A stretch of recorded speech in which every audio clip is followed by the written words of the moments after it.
Chapter 158. The actual situation matched the information provided by Copernicus. Less than a kilometer ahead, there was indeed a building, and it occupied a rather large area. It was a spacious and dignified mansion. There was even a garden outside the front door, and the gate of the garden was about 2 meters away from the main road. The mansion was similar to the fields by the road. Even from 10 meters away, it was still dark, as if the street lights and moonlight were blocked by some kind of hazy barrier, unable to shine into this piece of land. Coming to the front of the yard, Fong Bujue took out a flashlight from his backpack and turned it on. The others also took out their lighting devices. Most of them were flashlights. Only Meng Jingchan held up a kerosene lighter. Yes, it was the one he used to light his cigarette. I say, Brother Zen, aren't you afraid that the flame will burn your hand if you take a big step? Fong Bujue asked. I'm not afraid, Meng Jingchan replied. Judging from his context, he was about to add on the reason why he was not afraid.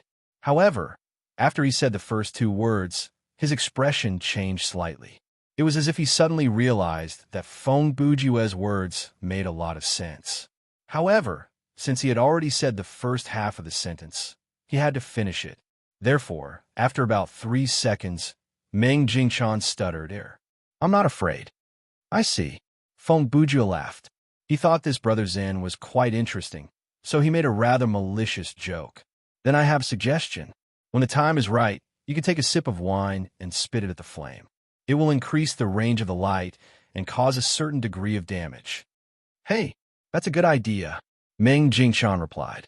You should put the lighter away and follow us. After all, there are so many of us. We don't need your little spark of light, Galileo said. Okay. Meng Jingchan took advantage of the situation and put the lighter away. There doesn't seem to be a doorbell here. By then, Yiji had already reached the iron gate of the garden. As she spoke, she pushed lightly with her hand. With a creak, the gate opened just like that. The group looked in. When the scenery inside the gate came into view, they realized that instead of calling it a garden, it was more like a wasteland surrounded by a fence. There was a dried-up pool in the yard, and in the middle of the pool was a dilapidated fountain. There were a few fruit trees around, untrimmed and untrimmed. Weeds had already spread out of the flower bed, and an unpleasant odor pervaded the garden. Perhaps this place used to be a pleasant, tree-lined resting place, filled with the fragrance of fruit trees and flowers, and the gentle sound of water. But at this moment, this place was just like the haunted mansion in every horror game. When the players entered, the only thing that greeted them was decay, depression, and darkness. I think we should let Brother Invincible first, Copernicus. With someone with the protagonist's plot armor leading the way, even if we run into danger, we'll be fine. From your tone, it sounds like you know there's going to be danger soon after we enter the gate. Fong Bujue grumbled internally. Yes, that's what I was thinking, Invincible Champion said as he stepped forward. He seemed quite relaxed. But judging from the situation before us, at most, we'll be dealing with a few random wandering ghosts. I don't think we'll be in any immediate danger. The protagonist's plot armor has been transferred. The current player with the protagonist's plot armor is Yiji. Just as Invincible Champion finished, the system announcement rang in everyone's ears. Huh, what's going on? Invincible Champion was confused. I see. Saying something stupid from the bottom of my heart will cause me to lose the plot armor. Fong Bujue scratched his chin and said, Hey, you should know that I've heard every word that you've said, right? Can you not be so harsh with your choice of words? Invincible Champion asked Fong Bujue awkwardly. So, this is the condition for the plot armor to be transferred? Yiji said thoughtfully. I think there are 2 ways to transfer the plot armor. Fong Bujue continued. Like Brother Invincible, losing the plot armor due to your own actions is one of them. He licked his lips.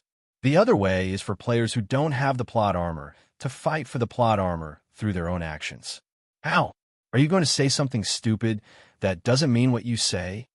Invincible Champion was obviously arguing with Fong Bujue. Fong Bujue was startled when he heard that. You have a point there. Let me give it a try. He suddenly walked to the front of the group and put on a serious expression. Let me take up the responsibility of scouting ahead. He straightened his body like he was about to transform. He used a shameless tone to say, "Even if I have to fight against everything in the world and end up alone, I will not hesitate to stand in front of my companions." The other 5 were so shocked by his speech that they did not know where to start. They were stunned speechless. Meng Jingchan even took a sip of wine to calm himself down. But several seconds later, the protagonist's plot armor has been transferred. The current player with the protagonist's plot armor is Feng Bujue. Puffed. Meng Jingchan spat out the wine in his mouth. Feng Bujue turned around with a smug look on his face. "Humph! This is a piece of cake. You can do that," Invincible Champion yelled. "Then, can I just yell, 'Coach, I want to play basketball'?" "Of course not. You have to kneel before someone with tears in your eyes and yell out that sentence with your hoarse voice. Only then will you fulfill the requirement," Feng Bujue said. "How did you come up with this requirement?" "I'm just giving my opinion." "It might not be right." Feng Bujue shrugged. "Oh, other than that, your line is for a side character, so it will probably fail." "TSK, why don't we just call it Chunibyu plot armor?" Yiji said. "In that case, I won't stand a chance, and of course, I'm not interested in fighting for the plot armor." "Actually, you can give it a try," Feng Bujue said. "For example, the destruction of the moon. I'm warning you, don't say things like that and expect me to repeat them." Yiji cut Feng Bujue off. Feng Bujue smiled. "Then, Brother Chan, and the 2 pioneers of astronomy, are you guys interested?" "Don't look at me like this. I used to be a shameless person." Meng Jingchan replied. "Ah, I think I'll pass," Copernicus replied. Galileo sighed. Brother Feng, I think you're the only one who can control the plot armor." "Actually, I think it's quite simple," Feng Bujue said. "For example, if I don't want it anymore, then I can." He suddenly revealed a perverted expression and said with a lecherous smile, "I'm not a pervert. Even if I am, I'm just a gentleman with a pervert's title." The plot armor has been transferred. The current player with the plot armor is Invincible Champion. If you say something like that, Feng Bujue instantly returned to his usual calm self. "You'll lose the plot armor, but since I'm the one who raised the flag, the transfer will still be random." "Big brother, don't be like this," Invincible Champion said. Feng Bujue ignored him completely and continued. "If you wish to get it back." He suddenly put on a tired expression, but there was still a trace of determination in his lazy eyes. "The wig, instead of thinking about how to die in style, why don't you think about how to live in style?" The plot armor has been transferred. The current player with the plot armor is Feng Bujue. "Have you had enough fun?" Yiji held her forehead with one hand and shook her head. "Women would never understand the world of otaku. You're going to ruin the plot armor." Invincible Champion grumbled. "You should stop. Just keep on being the plot armor. No one is going to steal it from you." "Oh, then I guess I'll temporarily take on the role of the main character." Feng Bujue's expression changed faster than flipping the pages of a book. He only needed 1 second to return to normal and stepped into the courtyard. "In a way, this man is impressive." Meng Jingchan puffed out a smoke ring and whispered to Invincible Champion and Yiji. Soon, the 6 figures passed through the gate of the garden and walked into the empty manor house. At the same time, inside the shrine in the mountain, in the corner of one of the rooms, there was a jar. It was an old brown clay jar. It was covered in layers of spiderwebs. In the dark environment, it was unnoticeable. Suddenly, a human hand reached out from the jar. Before passing through the spiderwebs and dust, the hand was quite clean, and it did not look like it had been inside the jar all along. After the hand came out, an arm naturally followed, but the part above the shoulder was stuck inside the jar and could not reach out further. It was as if the mouth of the jar was a passage to another dimension, and because the entrance was too small, the owner of the arm could not fully come through. "TSK, this is so troublesome," a low male voice echoed in the dark room. Leaning against the wall of the room, there was an altar, and next to the altar, there was a large cocoon-like object that was emitting a weak light. The cocoon was about 1 meter tall, and the widest part in the middle was more than 1 meter in circumference. At that moment, on the top of the cocoon, the outline of a human face had appeared, and it was this face that had spoken earlier. The conversion speed of the data fragments is so slow. Another voice echoed in the room. It was also a man's voice, but it came from a ceiling. Are you a level 3 anomaly? You level 4 anomalies sure like to ask boring questions, the man in the cocoon replied. Humph. You don't know what boring means. Is there anything I can help you with? The level 4 anomaly on the ceiling asked. Of course, he replied. You could try to complete the condition to clear the scenario before the players arrive and have them teleport. Chapter 159. The front door of the mansion was designed like a normal flat door. There was only one door, but it was wider than a normal door. Feng Bujua walked up to the door, grabbed the handle, and pushed slightly. The thick wooden door moved just like that. Japanese-style houses usually had a hallway behind the door. After walking a few steps into the house, there would be a hallway. Guests would not be able to see the living room at first glance. On the other hand, European-style houses usually had a very spacious entrance hall as soon as they stepped in. This mansion, regardless of whether it was the exterior structure or the design of the garden, revealed a strong European style. Therefore, Feng Bujua naturally thought that there would be a very spacious space behind the door. However, what awaited him was a wall. The light from the flashlight shone into the room. The door was wide enough for everyone to see what was inside. About 5 meters away from the door, there was a wall. On both sides of the wall were 2 dark corridors, extending to the left and right respectively. No one knew where they led to. The entrance of the mansion was in the shape of a circle. This was not Japanese style at all. It was a completely illogical design. After Feng Bujua pushed the door open, he did not walk forward. He seemed to be stunned. He stood there with the flashlight in his hand. He did not say a word or move. Invincible Champion looked over his shoulder and saw that Feng Bujua's flashlight was fixed on the wall facing the door. He did not move for a long time. Yiji looked at Feng Bujua's face from behind and saw that he was deep in thought. What's wrong with you? I've seen this before. Feng Bujua replied softly. As he spoke, his attention was still fixed on the wall. Invincible Champion looked closely at the illuminated area on the wall. He could vaguely see that there was a drawing that seemed to be a magic array. Brother, don't tell me. You're a magician in real life. Invincible Champion said. Your imagination is quite rich. Feng Bujua replied casually. Compared to sorcerers, the speculation of followers of some strange church is more plausible. At this point, his expression changed and he laughed. Yes, I remember now. I've seen them there before. He turned to look at Invincible Champion. Do you still remember the scenario where we first met? Invincible Champion thought about it for a few seconds before asking. A haunted house built next to the mountain pool. That's right, Feng Bujua said with a strange smile. On the floor of the attic of that haunted house, there's also a magic circle drawn, and it is exactly the same as the one on the wall in front of us. Huh. And in that scenario, the source of the illusory power of the whole house is that magic circle. Before anyone could react, a gray figure suddenly appeared in the narrow area behind the door. At the same time, a shrill scream pierced the player's eardrums. An eerie and scary face charged at him from the front. The right arm reached out and aimed at Feng Bujua's throat. Feng Bujua, who stood at the front, did not think much of it, but the 5 people behind him were spooked. A classic was something that would never go out of style. This kind of sudden shock was always the core method of scaring people in horror movies and games. It had been tested for a long time and had never failed. The plot, the long build-up, the time and space left for the audience to imagine, and so on. At the end of the day, they were all for the sake of a sudden explosion. This kind of shock was the simplest and most direct way to scare someone. Appearing at a random time, without warning, would have a certain effect. At that moment, other than Feng Bujua, the 5 people's terror points shot up like a roller coaster.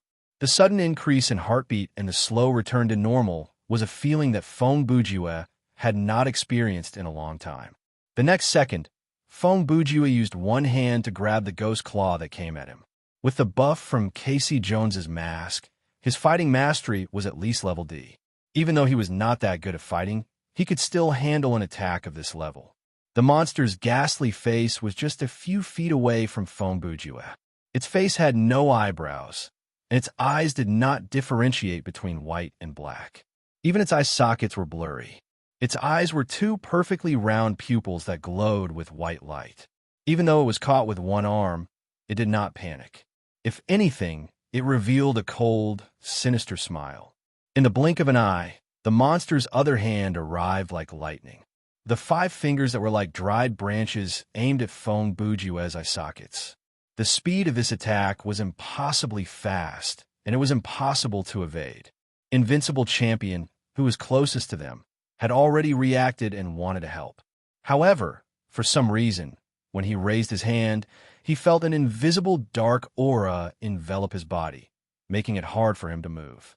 If he tried to focus and force himself to move, he would be assaulted by an even stronger pressure, adding on a dizzying effect. The others were unable to help. They were obviously affected by the same thing. The monster before them, the other monsters hiding in the dark, the mansion itself, or the magic circle on the wall could have been the cause of this effect. In any case, this attack on the door opener was indeed a death flag. If it was a player who did not have the main character's aura, they would have been forced to watch as their teammate was killed instantly. At that moment, the players experienced the power of the main character's aura for the first time. The attack that Feng Bujue was unable to block missed. The monster did not seem to understand what had happened. From its perspective, it looked like it had aimed at its target, but in reality, it had hit the air. Even this works? Feng Bujue glanced at the hand knife that had brushed past his face. He felt a gust of cold wind brush past his skin, but there was no fear on his face. The next second, he calmly put away his flashlight and used 2% of his spiritual energy to summon Death Poker. He mumbled to himself, this thing seems quite strong. I'll try it with 4 aces. The cards did not fly out.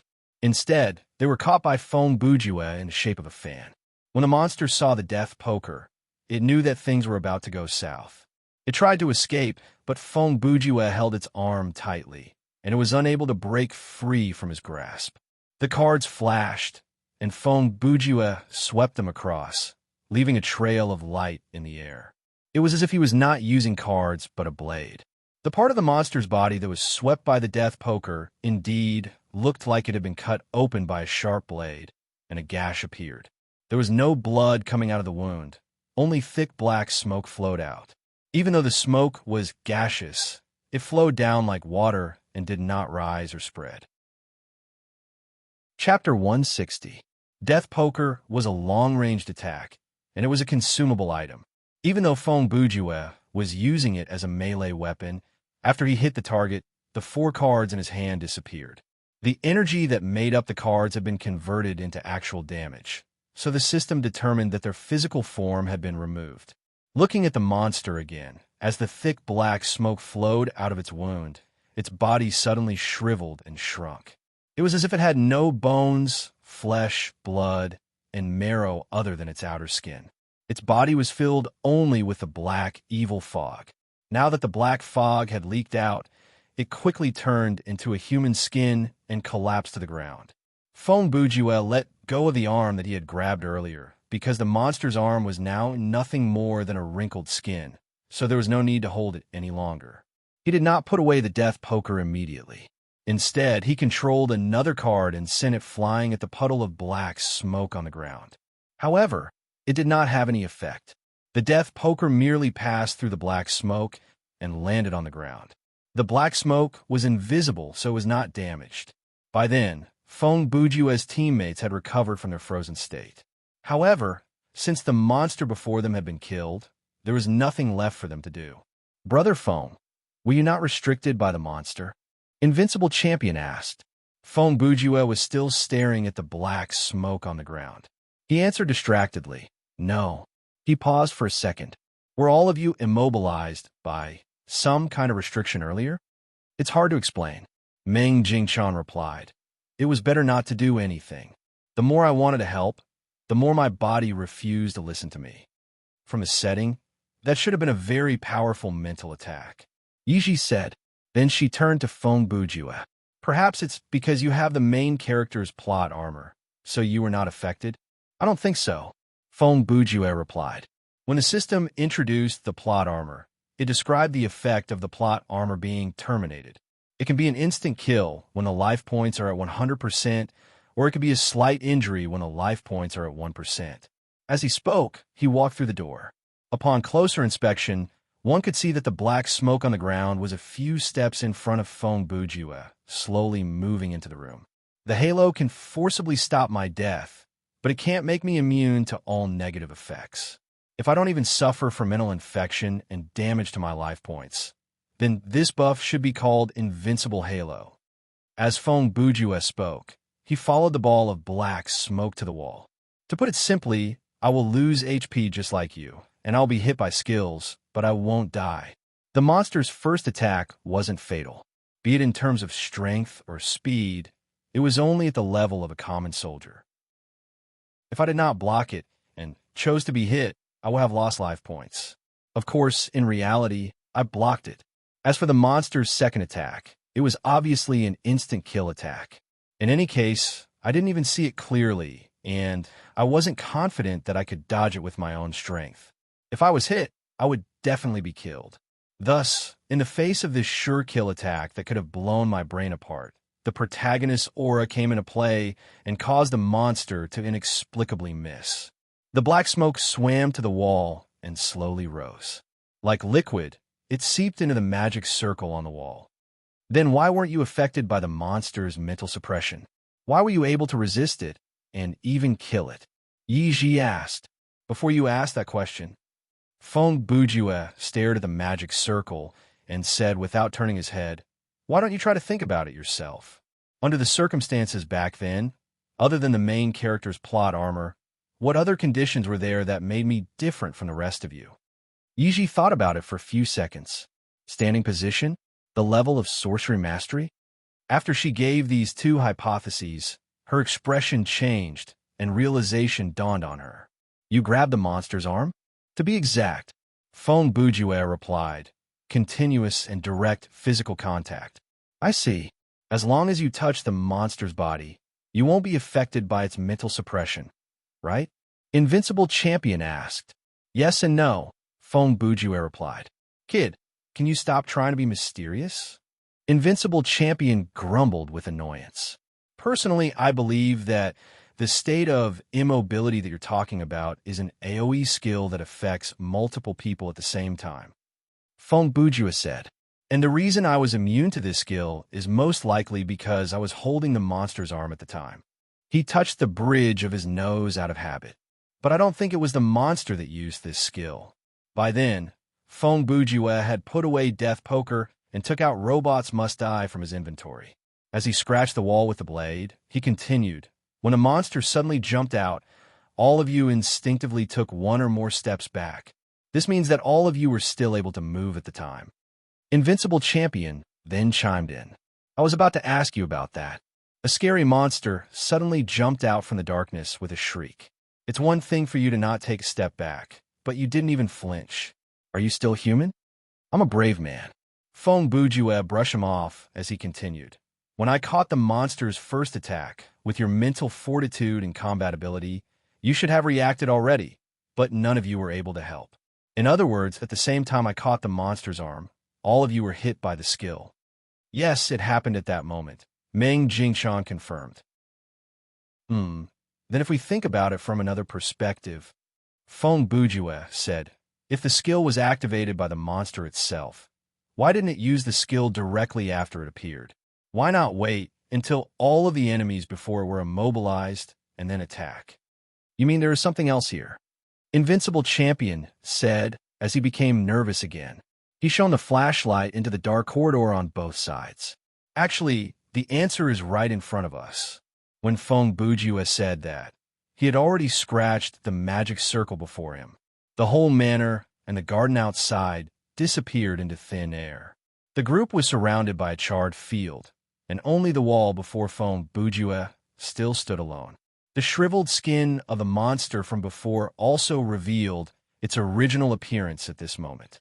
It appeared to be the carcass of some kind of livestock, but it was hard to tell what kind of animal it originally was because its flesh had been forcibly stretched until it had the shape of human skin. It looked like a biscuit that had been tossed into a mold. This magic circle first used a summoning skill, Feng Bujua said. After the summoning skill was used, it used the control skill. He put the steel sword away. This sequence cannot be changed. It has to summon the monster that can kill us first, and only then will it use the skill that restricts our movement. He added, based on my analysis, the control skill needs to be continuously cast, and it cannot be maintained for long. You mean to say this magic circle is a sentient monster? Invincible Champion asked. I believe the so-called well of resentment in this scenario should be similar in nature to this magic circle. Feng Bujue did not answer Invincible Champion's question, but continued to share his speculation. Actually, his tone already confirmed that he was right. The well of resentment has to be more powerful than this magic circle. He turned around and walked back to the main road. Not counting the town, there are no decent buildings other than farmhouses within a few miles radius. But for a manor like this, one with a garden, to appear at a place that should be a farm, it is quite strange. After he brushed past the group, the five looked at each other and waited for a few seconds before following him. When I realized that there was a wall several meters behind the door, I started to suspect that this was all an illusion. Feng Bujue said, even if this is a building from a ghost scenario, there is no reason for the entrance to look like that.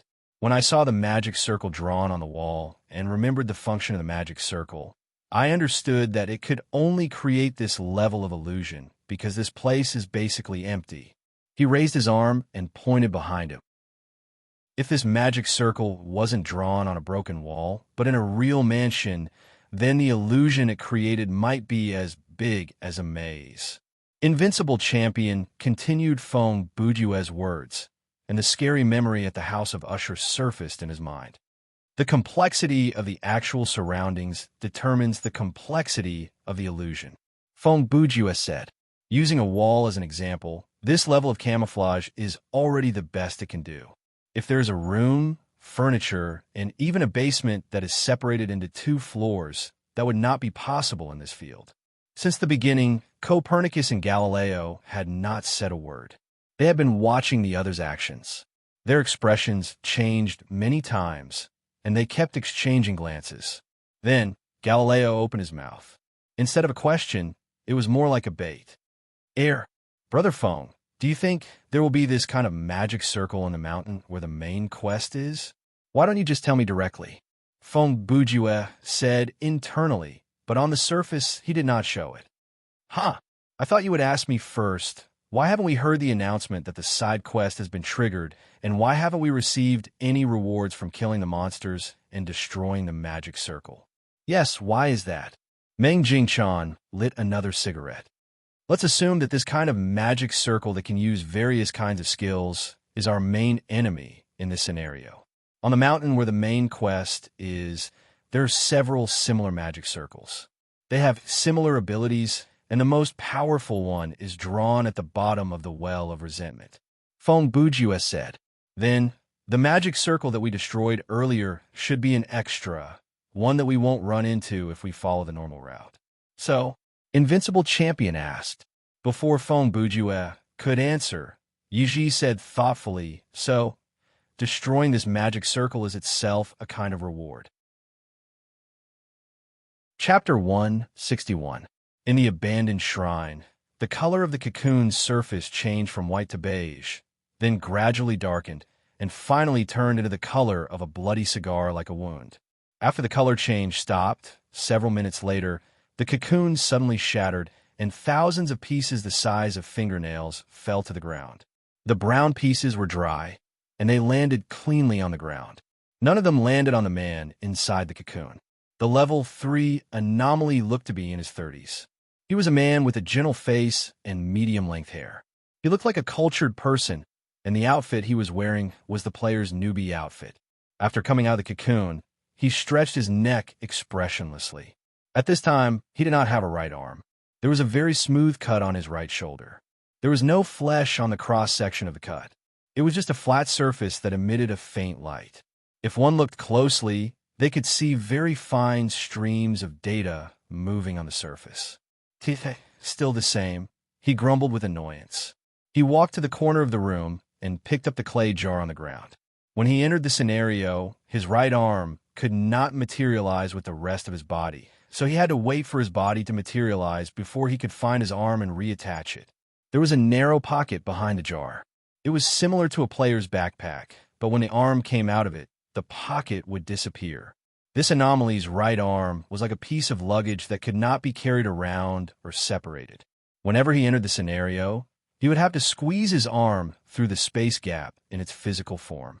He removed the arm from the jar and reattached it to his shoulder. When the two glowing pieces touched, the whole area on the right side of the anomaly's body started to twist. Without any physical contact, the wall closest to that side caved in and the surface started to undulate unevenly.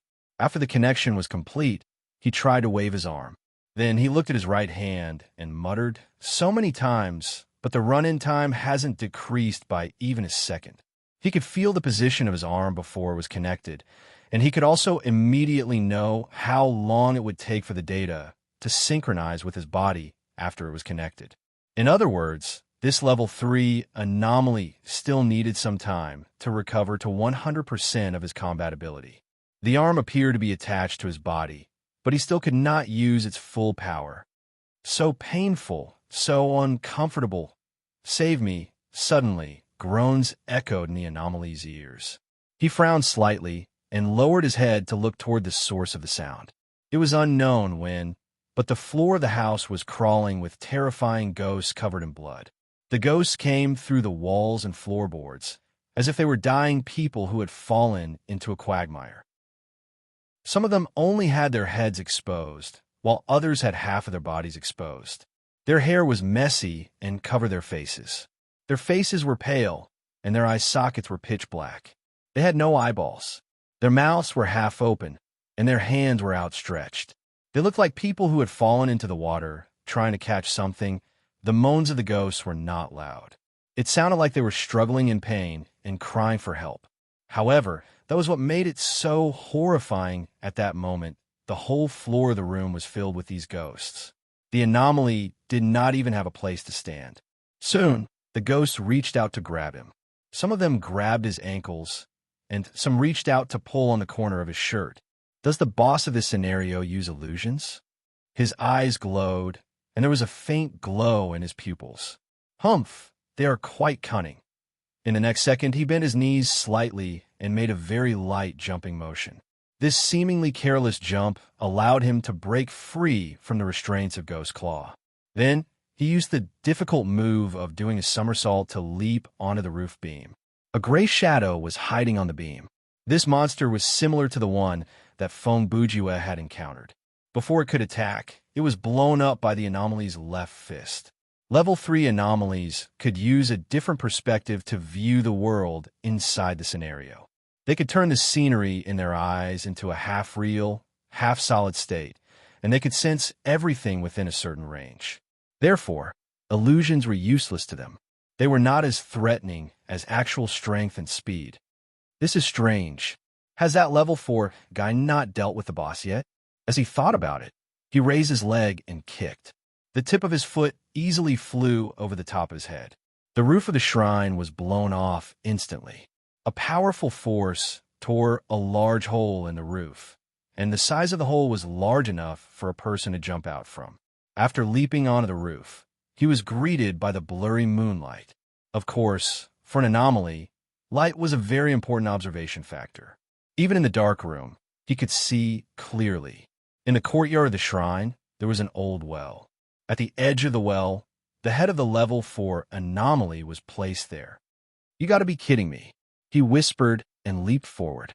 His entire body suddenly descended from the air, his feet touching the ground, and he stood steadily. Walking to the head, he opened his mouth to ask what happened. It was as if he knew that the head could still communicate with him. "I went to the other world." The head spoke like a broken radio station. Even though a level 4 anomaly was the weakest among all anomalies, theoretically speaking, its combat ability should not be weaker than a scenario boss. Not all worlds were suitable for anomalies to enter. For example, there would never be an anomaly in the world of Pi Li. This situation was very strange. My data is broken. He could not form a complete sentence. It placed me here for you. At this point, a ghastly claw suddenly reached out from the well and dragged the head down. This was the first time that the level 3 anomaly had encountered something like this. He immediately started a series of logical analysis. First, he checked the location of the players and the GM. They were still on their way up the mountain, so the current situation had nothing to do with them. Then, he tried to establish a data connection with the boss. The standard of a level 3 anomaly was to be able to control bosses with lower intelligence, which was why X-23 had once commanded Professor Ashford's mutant. However, the result was a failure. If you still don't understand what I mean, I'll repeat it myself. A thick and distant voice suddenly came from the old well. I place his head here to remind you to be smart and not try to make me your enemy. Chapter 162. Oh, a set of temporary data from a scenario dares to speak to me like that. He was confused. Looks like I've been underestimated. Then he laughed coldly. Humph. But to be able to kill a level 4 minion, it means that you're not a normal data. You must be one of the 4 mutants' subordinates, right? He shook his head. But you don't seem to know the rules. Even if you're the strongest among you, when you see me, K3 Red Iron, you wouldn't speak to me in such a tone. Several seconds later, the voice from the old well said, I've never heard of your name before, and I have no idea what you are or what you're talking about. It paused before continuing. I am a servant of the king of the abyss, Welu. Earlier, your kind tried to destroy the main circle inside the well, and I've already destroyed it. If you wish to follow in his footsteps, so you're just a powerful guard dog, K3 interrupted. I thought you were some kind of powerful existence, but you don't even know the names of the other 3 pillars of divinity. Temporary data is just temporary data. As K3 spoke, he walked forward and stepped on the edge of the well. The Master of Time rules over the River of Order. The leader of the demons rules over the scorched earth of chaos. The king of the nether abyss rules over the kingdom of the dead, and the court of truth rules over good and evil in all worlds. He lowered his head to look into the well. Through the data layer, he could see the main circle at the bottom of the well. He could even observe part of the other world. Continuing from where he left off, K3 continued. And you? What are you? A guard who watches over a back door for the kingdom of the dead? Wayla did not respond to K3's provocation because he had turned hostility into action. The next second, an invisible suction force appeared at the mouth of the well. Like a whirlpool, it pulled K3 down. This force had no effect on the normal objects around it. Even a leaf or a blade of dry grass was not affected. Only K3's body was pulled by an immensely powerful force, and he was dragged down to the bottom of the well. Looks like you know your place. You know that you're no match for me in this world. K3's upper body was already inside the well. He used his hands to hold on to the edge of the well, and it looked like he could still hold on. No wonder that level 4 guy died. So that's what happened. An unconcealable murderous intent suddenly appeared in his eyes. Interesting. Then I'll do as you wish and come over play with you. K3 released his grip, and with his head facing down, he dove down like a torpedo. When he touched the bottom of the well, there was a strange light. The next second, his body passed through a data barrier and entered another world. 6 players? Oh no, we can now call them 4 players and 2 GMs. In any case, the 6 of them were still clueless about the conflict between the level 3 anomaly, K3, Red Iron, and the real boss of the scenario, Welu. The 2 GMs could search for the location of the anomaly through the GM's special menu. They had a system that was similar to the anomaly's radar. When the target was within a certain range, they could discover the target. Of course, other than the coordinates, the radar could not obtain any other information, like the anomaly's level, power, appearance, and so on. Therefore, Copernicus and Galileo were confused. Not long after the scenario started, they had detected the presence of an anomaly, but the signal had disappeared after a while. About 10 minutes ago, they had detected the signal again, but it had disappeared again. They did not know that there were 2 anomalies, and they had no idea what had happened on Mountain. Based on normal logic, the GM's conclusion was the level 4 anomaly in this scenario appeared to be able to block the GM's radar. But for some unknown reason, the shield was cut off. He appeared for a second time, but now he had disappeared without a trace. Feng Bujue's voice rang out, interrupting their thoughts and catching them off guard. Are you two planning some kind of unspeakable conspiracy? At that moment, they were walking on a small path in the mountain. Copernicus and Galileo walked at the back of the group, while Feng Bujue walked at the front.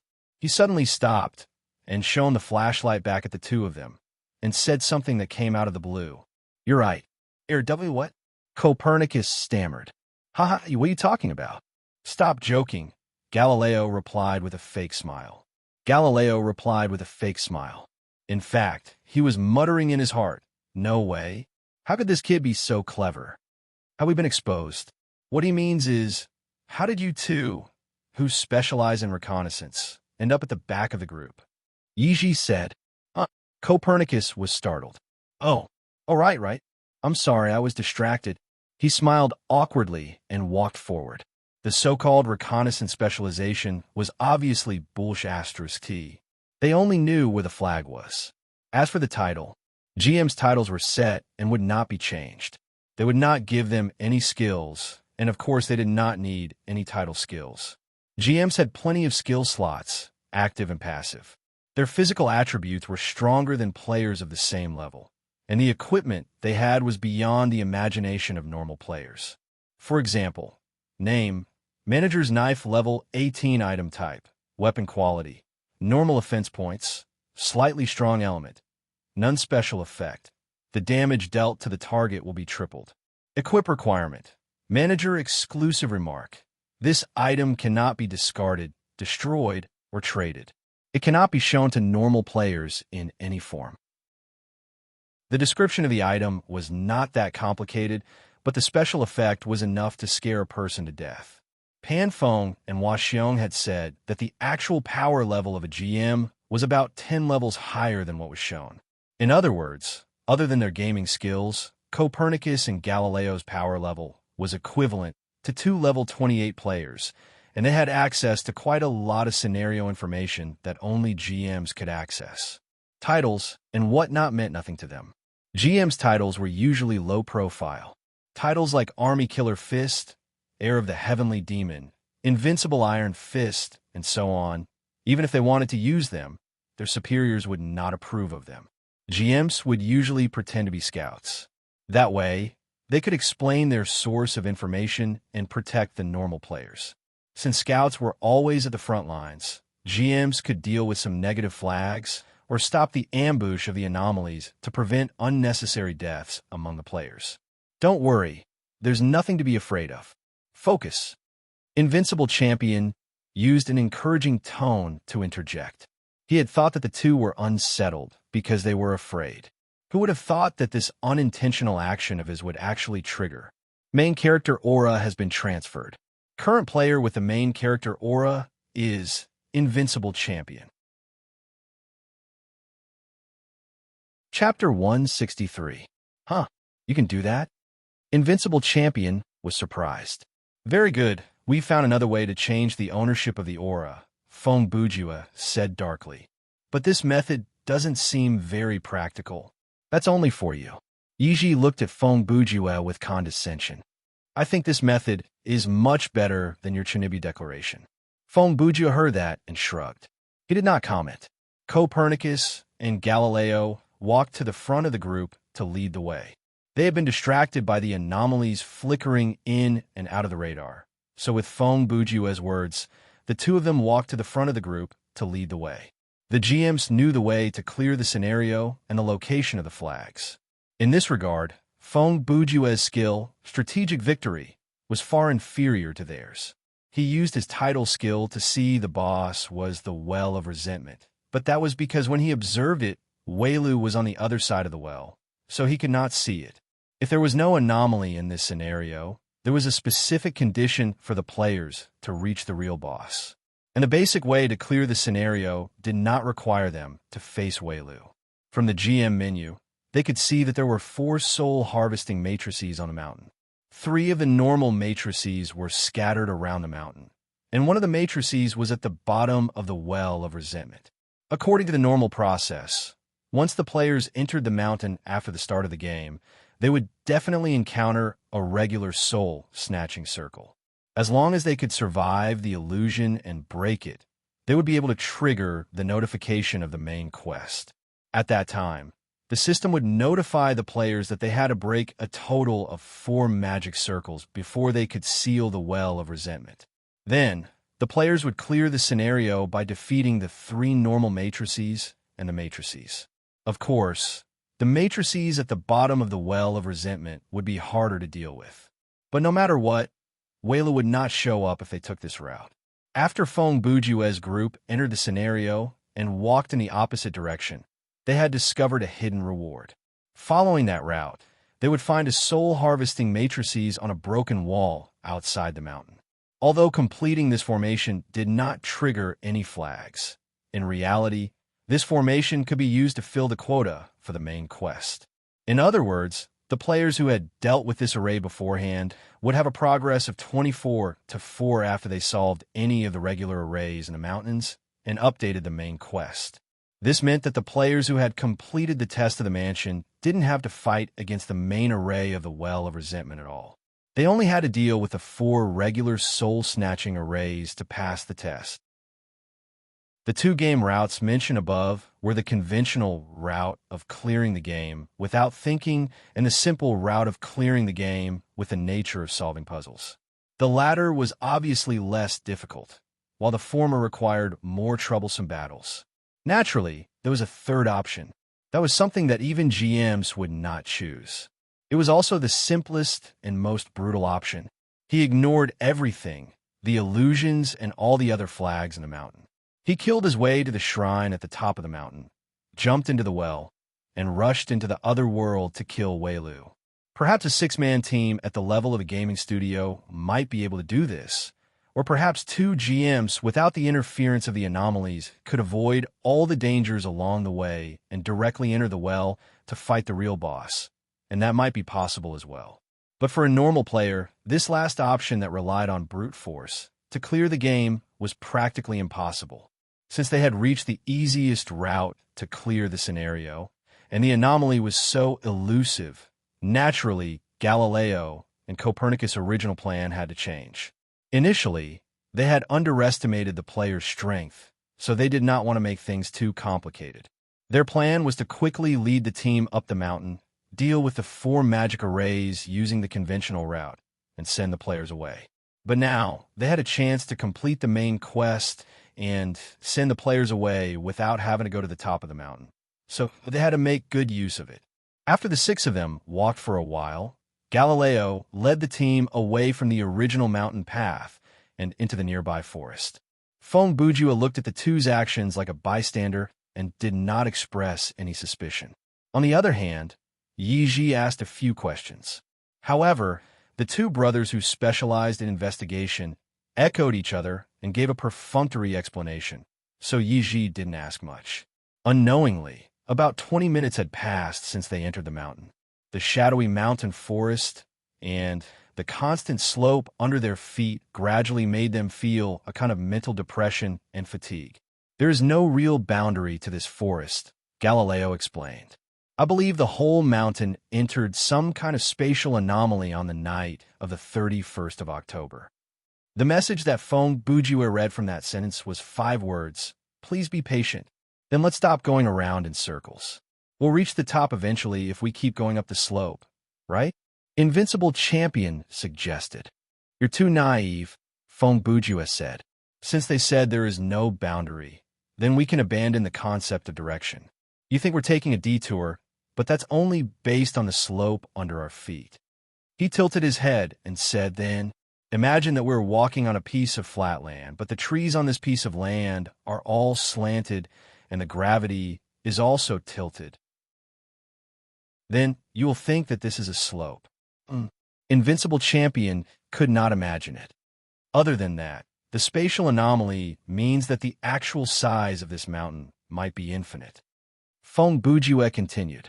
In a place like this, if we keep going in the same direction, we'll be able to get out, and there's an 80 to 90% chance that we'll be stuck where we are. He drew a symbol of positive infinity in the air with his hand. If this is a circular space with no exits, then from the moment we stepped in, there's no such thing as walking out. Only by breaking the space anomaly can we find the way out. But based on the current situation, this is a different situation. When the two GMs heard that, they both turned to look at him. Their expressions showed that Feng Bujue was right again. Based on the current situation, Yiji was confused. What do you mean? There's no trace of backtracking, Meng Jingchan suddenly said, and his words were concise and straight to the point. Huh, impressive. Looks like there's still someone who understands. Feng Bujue laughed. You flatter me, same to you, Meng Jingchan said as he picked up the bottle and took another sip. This man was far more reliable than he looked. Feng Bujue continued. So far, have you seen anything familiar, or have you seen your own footprints? Air. That's true. Invincible Champion said. Invincible Champion said, but this mountain looks huge from the outside. That shouldn't mean anything, right? Galileo turned back to explain for Feng Bujue. What we see from the outside and what we're currently in are two completely different spaces. For example, before he could finish, Copernicus, who was at the front, suddenly raised his arm to make a gesture. He made a short but forceful shushing sound. Then he lowered his voice and said, There's something ahead. Chapter 164. Kingdom of the Dead, Endless Lost World. In the endless desert, there was not a single speck of yellow sand. Looking into the distance, everything was grayish-white. After the dead were ground to dust, the last bit of dust piled up to form this desolate white sand. There was no distinction between day and night here. The sky was always gray, and a black fireball hung high in the sky, using the black light to light up this world. The black moon was the symbol of the king of the abyss. Wherever the black light shone, it was his territory. The spirits that the black light shone on were his people. It was the same day, and the sandstorm was still raging. The strange song echoed, and a sandstorm formed. Amidst the wailing, a circular space crack appeared out of thin air, and a figure rushed through it. K3. Red Steel's body landed on the ground like a cannonball that weighed a few tons, landing on the desert. A loud noise was heard, and sand waves were stirred up in all directions. The murderous intent that bloomed covered the desert. Come out. K3 smirked. Even if you regret bringing me here, it's too late. For K3, the only thing that could limit his power was the difficulty of the scenario itself. Weilu thought that he would have an advantage in this world, but that was obviously a miscalculation. Perhaps his power here was higher than the upper limit of a level 4 anomaly, but as a level 3 anomaly, like him, there was room for improvement in this dimension. The blood clouds rolled, and the black moon lost its color. The song in the wind suddenly stopped. At that moment, a puff of black smoke rushed down from the sky. Weilu was like a puff of smoke that slowly condensed into a body. His physical form was that of a purple-faced old man. He had sharp brows, a curly beard, and a beard that reached his chest. He wore a black robe. With the same image, if he was full of righteousness, it would not be an exaggeration to say that he had the demeanor of an immortal. However, Weilu's body exuded an incomparably terrifying and gloomy evil aura. Just looking at him would make one shudder. The wind whispered, and the wandering souls shied away. The surroundings instantly became incomparably quiet. It was as if everything was waiting and paying attention to Weilu's next move. I've seen and heard your arrogance, Weilu said. I can feel it too. You are indeed very strong, but this will not shake my will to fight. As far as watchdogs are concerned, K3's attitude was still as calm as ever. Even though his right arm could only use 50% of its full power, he had absolute confidence that he could win. You're not bad yourself. As an anomaly, a level 3 anomaly at that, he had to be more familiar with the rules and order of Thriller Paradise than these scenario bosses. His analysis of combat power was also more objective. If one had to make a comparison, Weilu's power in the Kingdom of the Dead was much stronger than Rainsford, who Feng Bujue encountered on Hunter Island, but compared to a high-level monster like Sam Montier, he was still slightly weaker. If they were in the world of Sakura Town, Weilu would be weakened and restricted. If they really fought, the two GMs at full strength would have a high chance of killing him. NK3, Red Iron's power, in Sakura Town, was about the same as the combined power of the two GMs. In fact, he might even be slightly stronger. In the world of Sakura Town, the restriction on his data level would be reduced. Therefore, after everyone's upper limit was raised, he was still stronger than Weilu. Those who wish to destroy my soul-siphoning circle die. Weilu growled. His body wavered, and he morphed into a shadow. In the blink of an eye, he was already before K3. The battle started, and the murderous aura rose. Weilu tried to attack first, but K3's feet stepped on the bone sand, and his arm turned the world around. He did not move from his position, and he only lightly pushed his opponent's ghostly claw to the side. The two of them crossed paths, and Weilu's attack was easily nullified just like that. Of course, this move was just a test from Weilu. Facing a powerful enemy, he did not dare to use any killer moves when he did not know the depth of the enemy's power. He did not want to expose his weakness and be defeated in a single breath. Turning around, he growled. Black fog gathered behind Weilu. Wild, murderous aura, accompanied by evil waves, morphed into a tangible force that rushed at K3's back. Is this a long-range attack to test my power? K3 turned around without a care in the world. This kind of trick might have some effect on the players. He raised his right arm and opened his palm. A red light bloomed on his arm. Facing the powerful black wave, he met it with an even more powerful red force. The two forces clashed, and a clear chime like the chime of a bell came from the desert. The sound wave spread, and the clouds changed. When the white dust settled, the two figures were still facing each other. Neither of them was injured, and their breathing was steady. It looked like with this level of probing attack, the two could fight for 3 days and 3 nights like the experts in wuxia novels, and it would end with one of them having to pee and retreat. Sad temporary data. Even if you don't die here, you will disappear when the scenario ends, K3 said with a sigh. K3 sighed in a compassionate tone. In the endless scenarios, the system can create endless copies of you. You will be killed by endless players, or you will kill them, but both are meaningless. For you, death is the end, but for them, it is merely a return. I have no idea what you're talking about, Weilu said. It is indeed hard for you to understand. And the saddest thing is that even if you understand it, it will not change anything, K3 said. K3 said, only those data that are high enough to be unique can live longer. Even though they cannot escape the fate of disappearing, at least they have a longer memory that can be passed on. In this dimension, their final deaths will be an epic. K3 sighed. And you stop wasting my time. Know your place and disappear so that the system can fulfill the requirement to teleport the players. Murderous intent exploded in K3's eyes. I am only 1 step away from level 2. There is no room for error. I will not allow a temporary data like you to create any variables. Are those people? Invincible Champion asked in a whisper. He followed Copernicus's gaze and saw that in the forest ahead, a small group of people was slowly approaching them. It should be an illusion, Copernicus replied. Oh, it's an illusion, not a monster. Feng Bujue wanted to mock this manager more and more. They had not even gotten close. Normally, people would think they were monsters, but his first reaction was to tell them that they were not real. Should we go into hiding?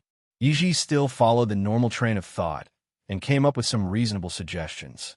As she spoke, she cautiously covered the front of her flashlight. Feng Bujue turned around and used an impatient tone to ask Galileo, Hey, should we go into hiding? I think there's no need for that, Galileo replied dully. Before he realized why Feng Bujue would suddenly ask him such a question, he gave the answer instinctively. Okay, then let's see what kind of trick this illusion can come up with. Feng Bujue had one hand in his pocket and the other holding the flashlight. He looked forward with boredom. Yiji looked left and right with a curious gaze. Her gaze swept over Feng Bujue, Copernicus, and Galileo. She thought it was strange. This group of teammates did not look very reliable, but they always did the right thing with their abnormal actions. It was as if they had read a guide beforehand. Not long after, the small group of figures came close. They walked very slowly, and the way they walked was very strange. It was like children playing with a train, one following the other. The person walking at the front had his head lowered to his chest, but his hands were straight like a zombie's. He wobbled as he led the people behind him forward. The person in second place had his hands on the shoulders of the first person. His head was also very low, buried between the two arms. The third person had his hands on the shoulders of the second person, and so on. There were also 6 people in this small group. When they were relatively close, the players could use the lighting equipment in their hands to clearly see the attire of the 6 figures with their heads lowered. The attire and gender of the 6 figures were exactly the same as the 6 players, and there was not the slightest difference. Feng Bujue laughed. "Huh." Needless to say, the one at the back must have said something along the lines of "follow me." That group of people silently passed by the players, as if they were just passing by to be bystanders. It was unclear whether it was coincidence or fate, but the one at the back was wearing the same purple suit as Feng Bujue.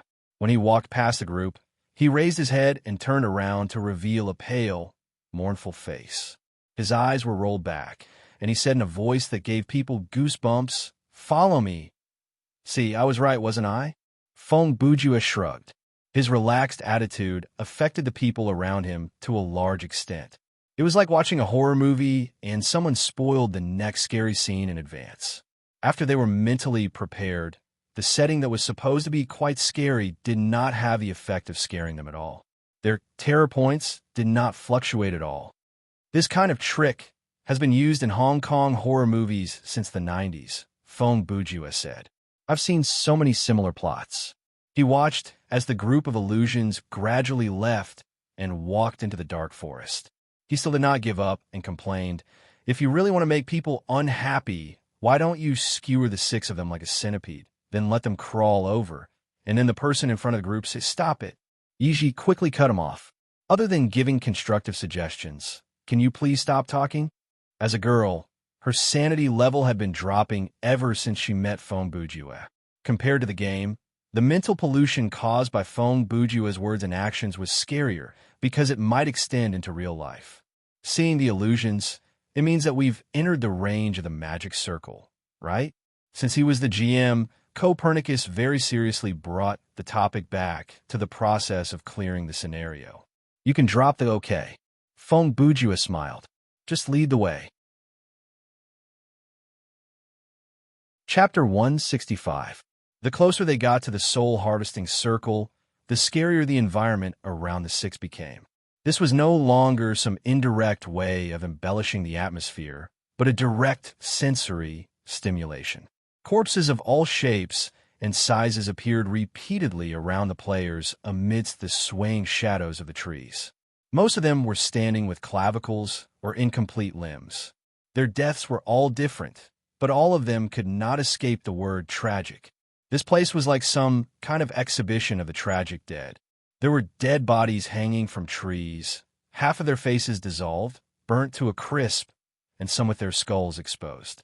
Basically, there were all kinds of deaths that one could imagine. Combined with the strong and realistic smell of decay, this could be said to be the most horrifying and disgusting scene that Feng Bujue had experienced since he started playing Thriller Paradise. Looking at the decayed dead bodies, smelling the stench, and hearing the faint whispers of ghosts, other than Feng Bujue, who did not know fear, who was relatively calm, the other 5 more or less had some changes in their terror points. Even though we know that they are all illusions, this kind of scene can still pose a hidden threat, Yiji said. "If a monster with a physical body gets close, we won't be able to tell." Feng Bujue added with a smile. "Don't worry. I believe the 2 of you who specialize in sleuthing will be able to tell the difference between a monster and an illusion." He turned to Galileo, who was leading the way, with a wicked smile. "Right, yes." Galileo had been grumbling internally. Why did it feel like this player by the name of Feng Bujue was trying to set them up? The more Yiji looked at Feng Bujue and the two GMs, the weirder she became. She whispered to Meng Jingshan, who walked at the back, "Captain, don't you think these three are acting a bit strange?" Meng Jingshan took a swig of beer and replied with a burp. Yiji glared at him and shook her head. She sighed and thought, "I need to apply for a transfer to the higher-ups." In fact, although Meng Jingshan looked like a playboy, his mind was very clear. However, he couldn't tell what was wrong with the three non-guild players. If he had to say that something was wrong, it would be Feng Bujue's reasoning ability and the other two's investigative ability that were unexpectedly strong. It even made people feel like they were cheating. However, there was no evidence to support this speculation, so Meng Jingshan did not intend to express any opinions for the time being. "Something's coming," Copernicus suddenly said in a low voice. He looked ahead and saw a long blade in his hand.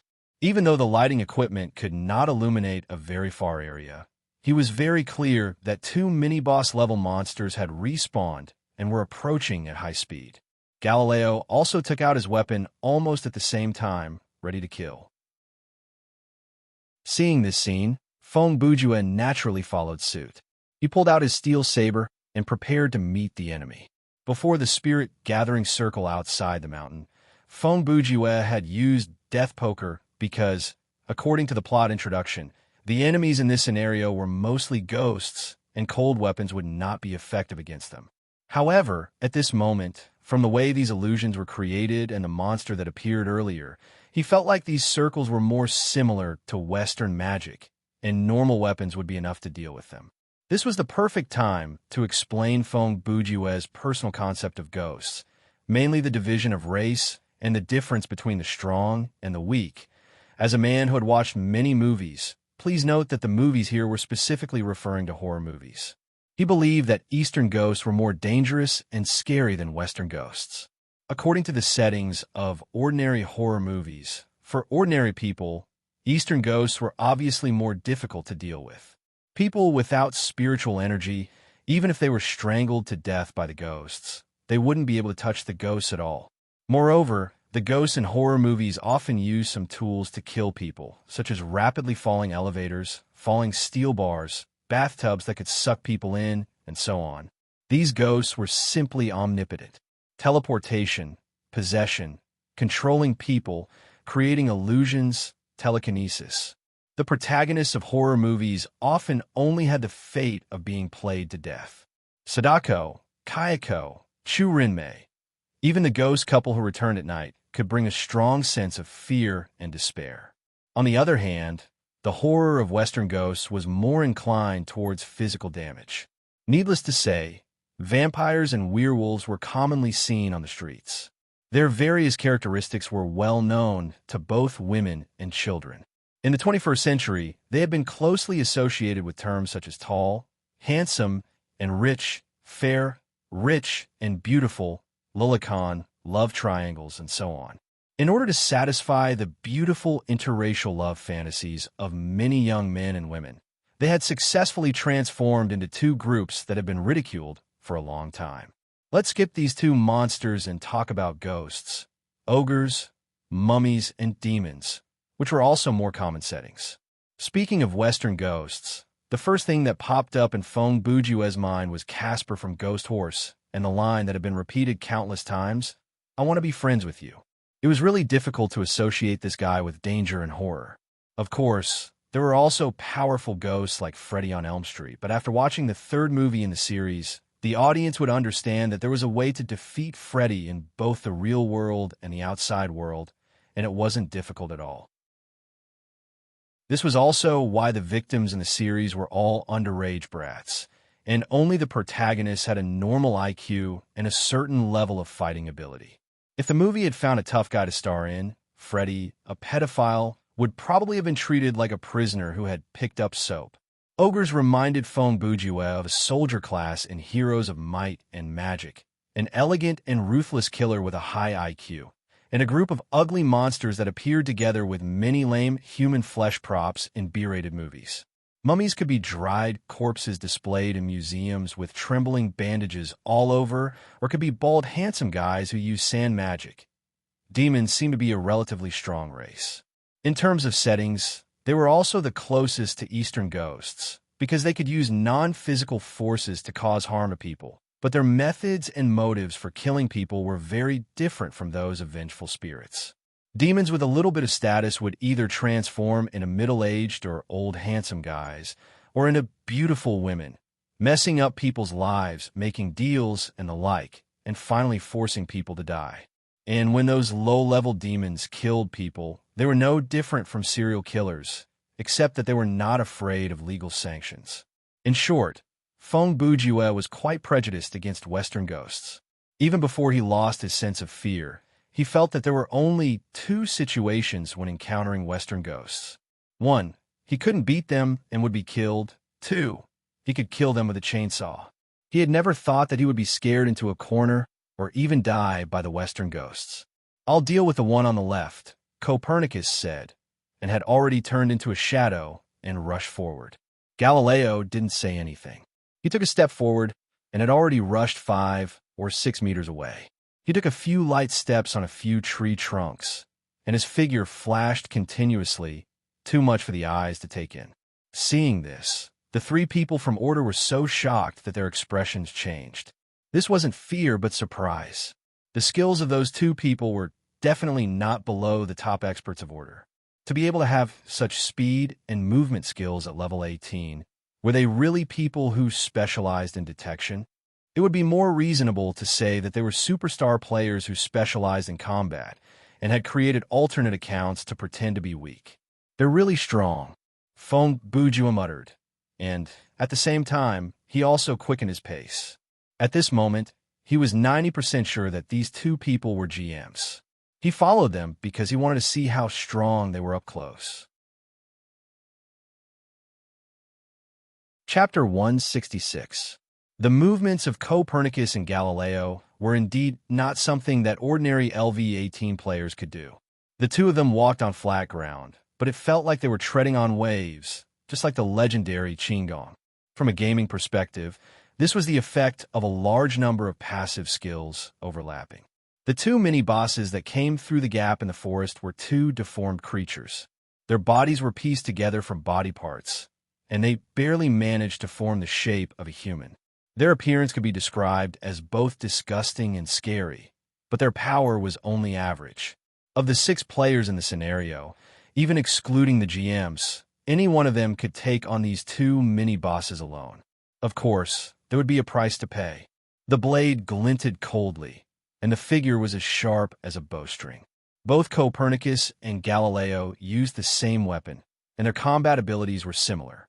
Even the moment they drew their swords, they had the same judgment. Both of them were very familiar with the data of the monster. They had no doubt that they could beat the enemy in front of them half to death in 1 hit. At most, they could end the battle in 3 hits. But the moment they made their move, the situation took an unexpected turn. It was not that these two mini-bosses had a sudden increase in strength, but that they had suddenly died. Only the people involved knew that these two monsters had mysteriously died the moment before they were attacked. When the blades landed on their bodies, the two monsters had essentially become two dead bodies that were moving forward due to inertia. For example, it was as if you saw a ferocious person rushing towards you with a brick, but the moment he rushed in front of you to attack, he suddenly had a myocardial infarction and fell to the ground dead. However, only the two GMs knew about this, and even Feng Bujue did not know the truth. On the surface, it looked like Galileo and Copernicus had each attacked once, and the two monsters were taken care of in the blink of an eye. The 3 from Regulation soon caught up, and Invincible Champion was the first to gasp. "Are you kidding me? You are all professionals, aren't you? Something is not right. These two monsters were not killed by us." As Galileo spoke, he opened the GM menu to check, and the expression on his face turned serious. Right then, the environment around the players changed. All the illusions disappeared, and the forest around them returned to normal. Looking at the mountain, they realized that they were not far from the farmland at the foot of the mountain. Feng Bujue reacted quickly. He turned to ask Copernicus, who was next to him, "Is the magic circle no longer working? Why would you ask me? How would I know?" Before Copernicus could finish, Feng Bujue interrupted him again. "Why would it not work? So why would you ask me?" Copernicus grumbled with annoyance. "Because your mastery is sleuthing," Feng Bujue answered matter-of-factly. "In your mind, the detection specialization." Copernicus' mouth twitched. "Is it the same as omniscience? If you want to put it that way, I'll have to ask you another question."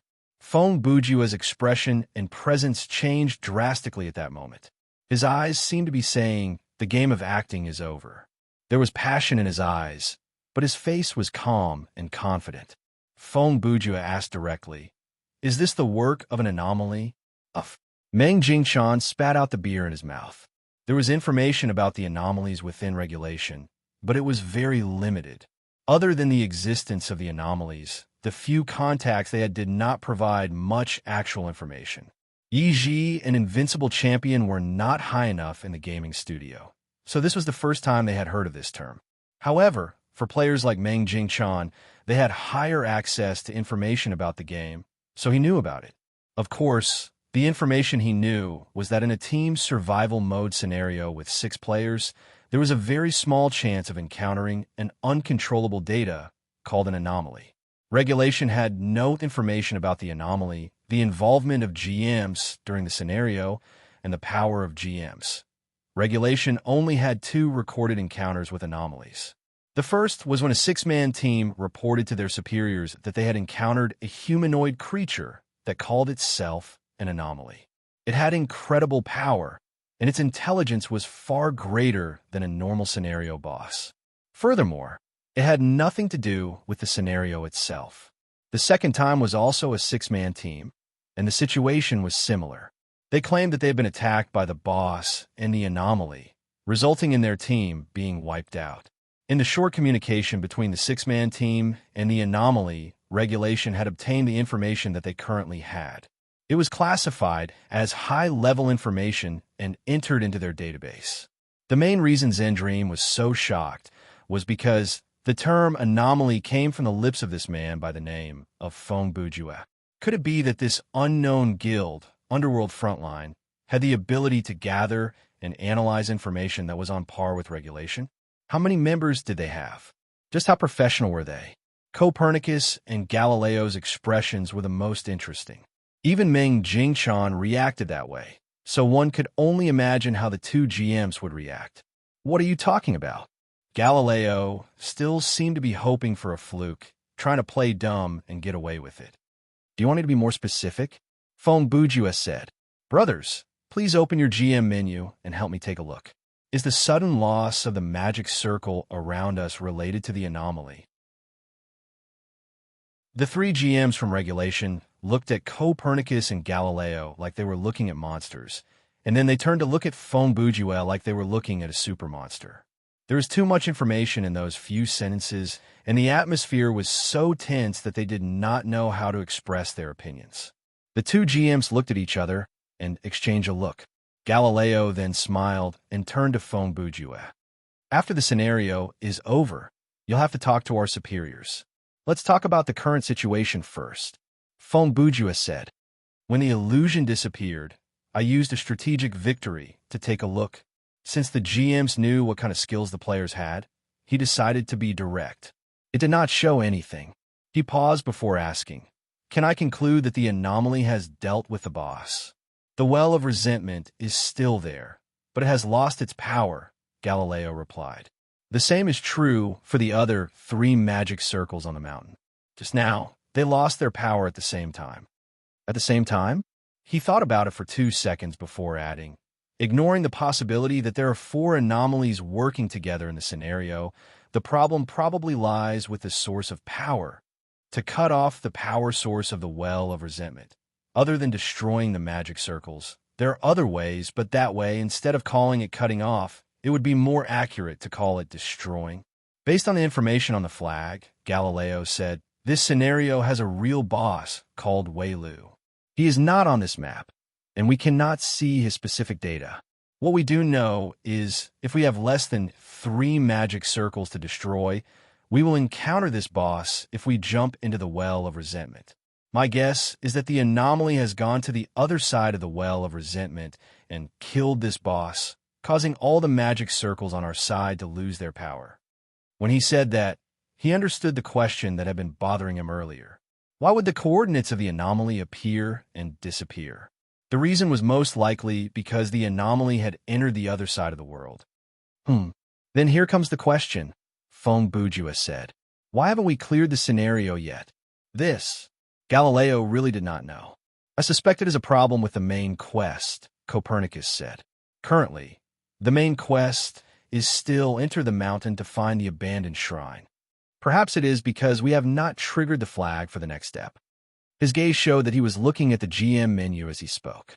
Successfully destroying any one of the 3 magic circles in the mountain will update the main quest to destroy the 4 soul harvesting circles and seal the power of the well of resentment. And directly meeting the real boss will update the quest to destroy Welu. But now, we have not triggered any of them, and all the magic circles have lost their power. So, the main quest is stuck at the first step, huh? Feng Bujua said darkly. Interesting. If this analysis is correct, now that the real boss has died, there is no flag in the scenario that can change the progress of the main quest.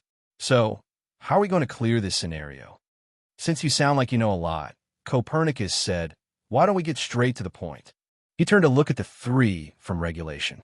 The 4 of you can leave the scenario now. What? Invincible Champion replied. The 3 of you are talking to yourselves. You're telling us to leave after saying all those ridiculous things to each other? Quitting halfway will result in a penalty for not being able to queue up, and there will be no reward. For us, this loss is worse than being wiped out.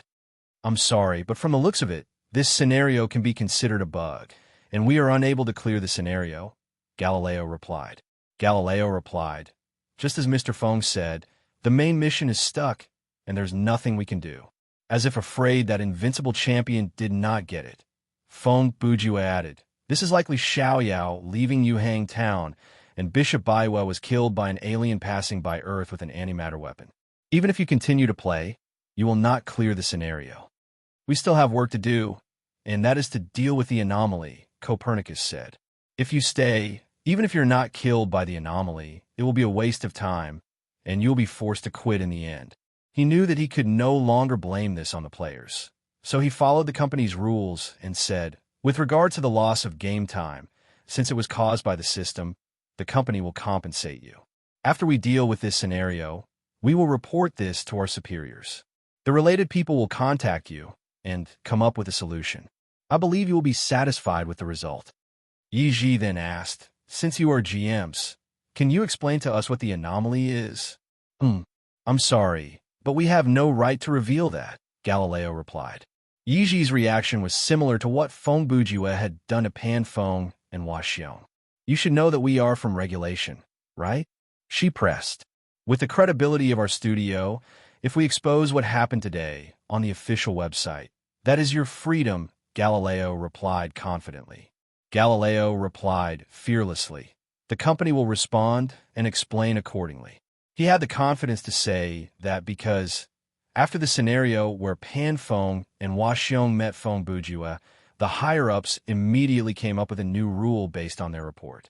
If the GM's identity was exposed and they were threatened like this, the GM's response had to follow a standard procedure. Facing Yi Ji's question, they only needed to answer like this. Actually, the anomaly had been exposed a long time ago, but the 4 players present, including the major studios, did not know about it. In fact, 2 days before the change from closed beta to open beta, there were already posts about the anomaly on the forum, but they were soon drowned by the sea of posts.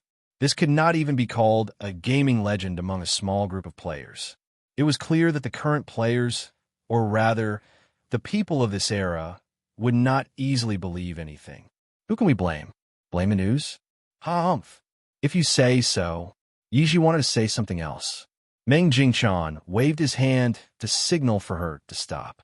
He said, Yi Ji, There's no point in saying such harsh words. He suddenly exuded an authoritative presence, and he told Copernicus and Galileo with a serious expression, "Please do not worry. Right here, I can promise you that regulation will not spread any information about GMs and the anomalies to the public." His thought process was clear. For information, the less people who knew about it, the more valuable it would be. But Meng Jingchan changed the topic. At this moment, it is up to us players whether to leave the scenario or not, right? Galileo understood something from his words. If you wish to interact with the anomaly, we will not stop you. Copernicus shrugged and smiled. Let me give you a kind reminder. The anomaly's strength and attack power are far stronger than any scenario boss you have encountered. When you're killed, don't be surprised by how fast the anomaly is. They just want to collect as much information as possible. Furthermore, if they are killed, there will be no punishment for voluntarily quitting, Feng Buju interjected.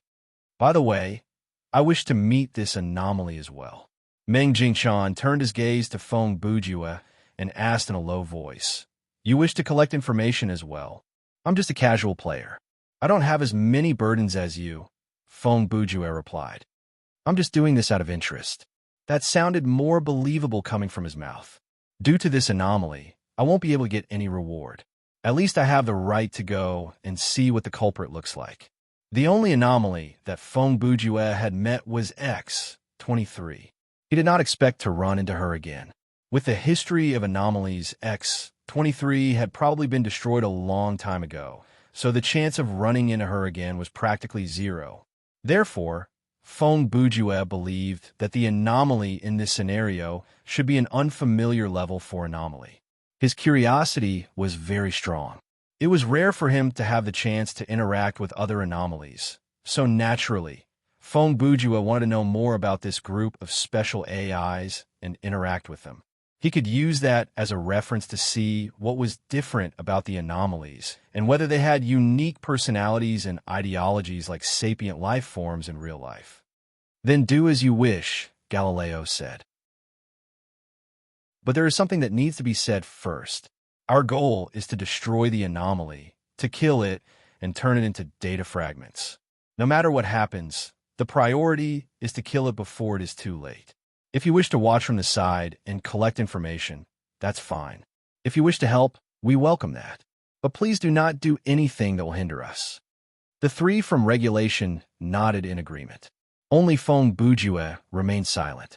After about 10 seconds, he suddenly said, "There is one more thing that I wish to confirm. The two of you are unable to obtain the main character's plot armor?" Galileo hesitated before replying, "Yes." How come you even know something like that?" "Don't look at me with that expression. That is basically a guess. Counting the time at the start of the scenario, the main character's plot armor has randomly transferred 3 times. Brother Invincible has done it twice, and Yi has done it once," Feng Bujue replied. "And the directional transfer has happened 3 times, once for Brother Invincible and twice for me." He glanced at Meng Jingchan. "Other than you two GMs, only Brother Zen has not obtained the main character's plot armor." In the plot introduction, in the section about the plot armor, the term player was mentioned many times, but there was one thing that was not mentioned, and that was when a number of players in the team is less than 2, the main character's plot armor will disappear. After confirming that you are GMs, I thought, if the system did not treat you as players, then the appearance of this plot armor is very reasonable.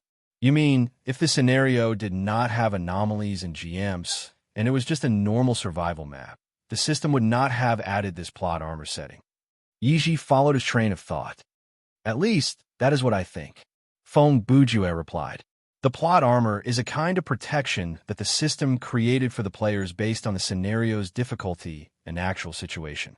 Since it is an effect created by the system, even if the players are transported, as long as the scenario is not closed, the plot armor will continue to exist. Normally speaking, if the scenario is cleared, players will leave, and the remaining 2 will be the GMs. If the plot armor still exists, it will be very unfair to the anomaly. Therefore, no matter the situation, the GMs will not be able to obtain the plot armor. What are you talking about? Why would the system make the battle between us and the anomaly fair? Copernicus asked. You've watched too many sci-fi movies. The photon computer has no self-consciousness. Furthermore, even if it does, why would the system give a set of trash data that needs to be destroyed the chance to survive? Phone Bujua scoffed and thought to himself, if only I knew. Perhaps there is one or a group of madmen among your superiors who purposely designed the system this way. Perhaps I'm overthinking it. Phone Bujua replied calmly. Let's go up the mountain first. If we can find the well of resentment, we'll be able to find the anomaly. Chapter 167. Rewinding time. At the border of the kingdom of the dead, in the desert of the endless maze, a floating black shadow and a red human shadow were moving at high speed. The battle between the two was intense, dangerous, and dangerous. It could be said that there was danger everywhere, and every step was dangerous. With a bang, it was another clash of power. K3's body froze, and he took several steps back. For the first time, a serious expression appeared on his face, and a red glow appeared on his right arm. Instantly, there was a dragon's roar in the desert, and an energy wave in the shape of a red dragon burst out. Welu, who was floating in the air, also materialized into a human form. His purple face was filled with shock. He crossed his arms and covered his whole body with the power of the dead. He used himself as a shield to block this scary attack. By then, the two had been fighting for a long time. As the intensity and speed of the battle continued to increase, and as the attacks continued to level up, K3's advantage became more obvious, and Welu started to falter. This attack was the one that K3 believed would decide the victor. The red dragon fist rushed forward with the power to consume the world. Welu's defense was like a withered tree in the wind. It could be uprooted at any moment. You deserve praise for being able to fight so hard. Before the attack ended, K3 had already pulled back his murderous intent. In his eyes, this battle was already over. However, this is all you can do. Welu did not leave behind any last words, and that did not give K3 any surprise. He was unable to withstand that shockingly destructive attack. His body was blown apart by the red energy, and he turned into a cloud of black fog. Then he turned into dust and fell to the ground, becoming a part of the bone desert. K3 waved his hand coldly, and he suddenly opened his mouth to say into the maze before him, "You've been hiding in the corner for so long. Even if it's out of courtesy, you should come out to say hello." In the sky, a layer of twisted black space slowly moved. Like a veil being lifted, a giant skull face appeared there, and a dry voice came out from its mouth. "If you think it's necessary," it continued K3's words. When he saw the face, K3 confirmed the man's identity. So it's the leader. No wonder he managed to get here so quickly. Under the king of the abyss, there were 9 subordinates who were only second to the 4 pillars of divinity. They were known as the 9 undead spirits, and the skeleton before K3 was the leader of the 9 undead spirits, Soul Snatcher. Humph! Seeing your own kind being killed, you're not going to do anything? K3 asked with a smile. "He's not my kind. You know that very well," Soul Snatcher replied. "You and I are more like the same kind." "You have a point," K3 replied. "After all, we are all unique data." He snorted and pointed at the black dust left behind by Welu on the ground. "And this idiot who doesn't know the rules killed one of my level 4 compatriots." "I am sorry," Soul Snatcher said, "but Welu did not do anything wrong. From his perspective, he merely did what he was supposed to do." He sighed. "Each of us has our own mission and corresponding lifespan. Welu is like a flickering flame, and my master and I are candles that will burn out sooner or later.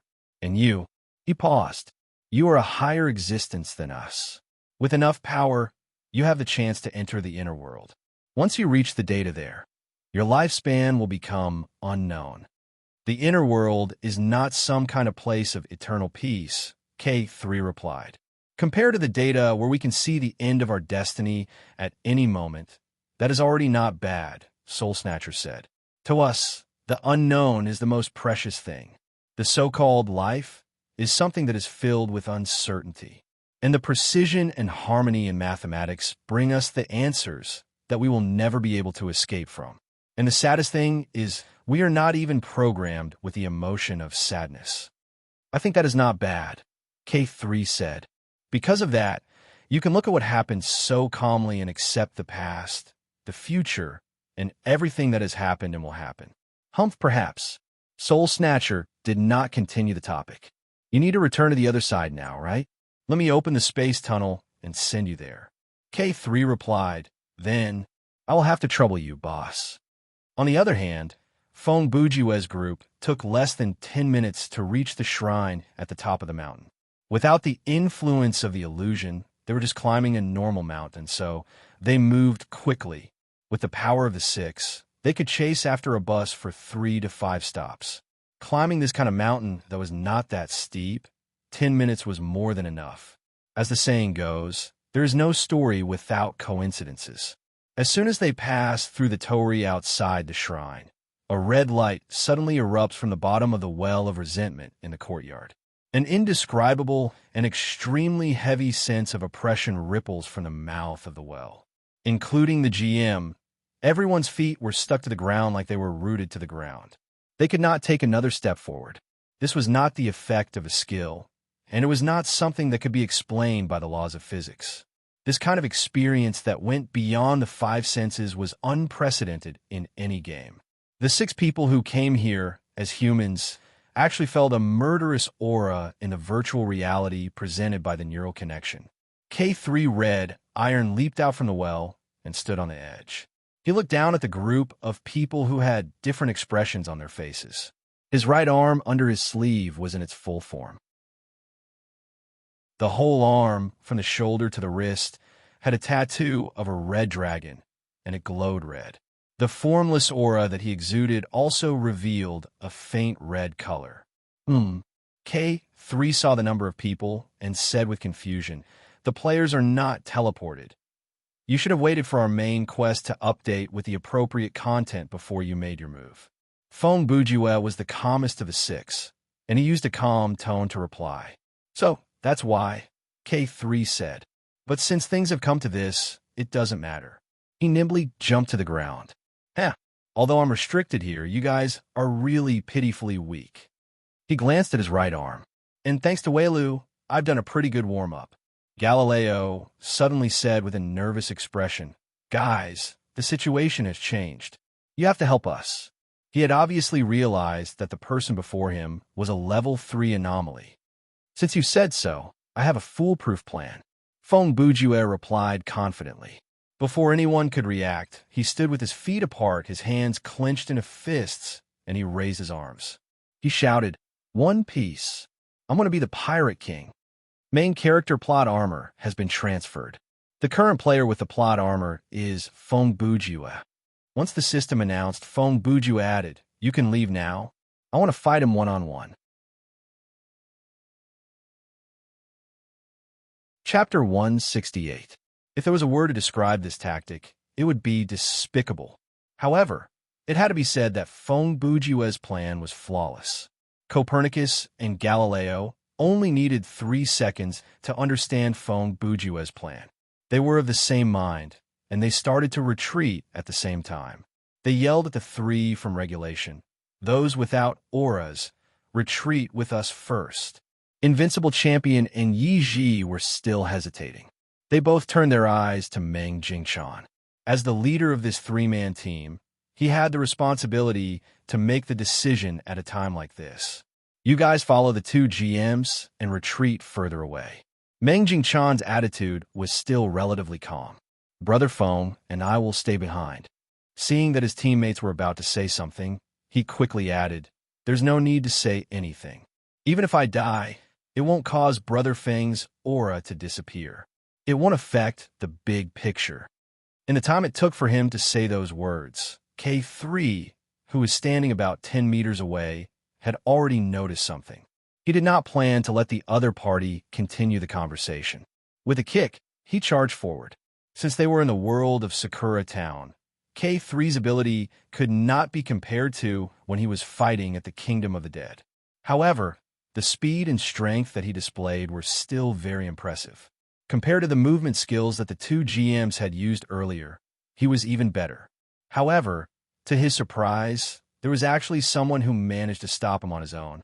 Meng Jingshan, this person who had spent all his game coins on cigarettes, alcohol, and perming his hair.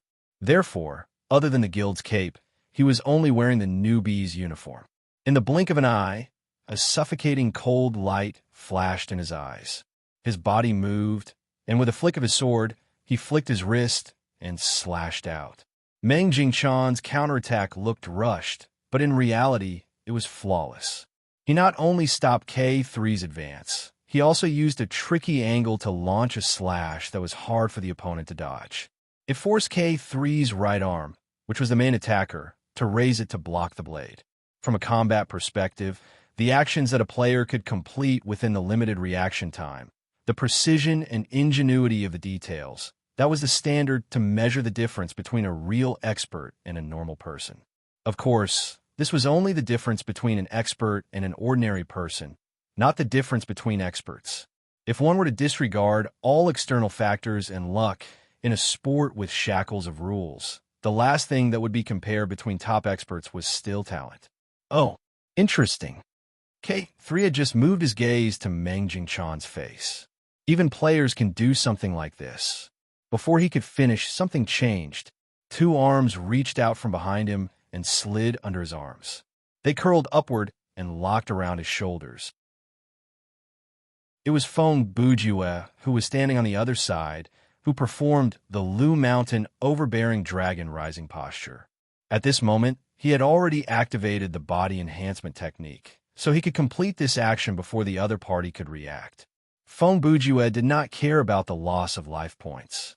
After all, he would not die with the aura.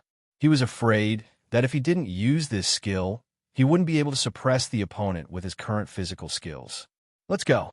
Do you have a death wish? Feng Bujue pulled on K3 and then turned to yell at the other four. Invincible Champion and Yi Ji quickly exchanged glances and finally began to run. When the two GMs saw that they were finally moving, they quickly turned around and rushed to the front to open up a path for them to retreat. You two think this is fun, don't you? K3 scoffed. Or are you trying to be the hero here? His expression suddenly darkened. Oh, that's not right. Heroes will die, but you will only be teleported away. The latter half of the sentence was filled with condescension. We just want to talk to you. Feng Bujue turned around and told Meng Jingshan, Isn't that right, Brother Chan? Meng Jingshan only realized then how cunning Feng Bujue could be.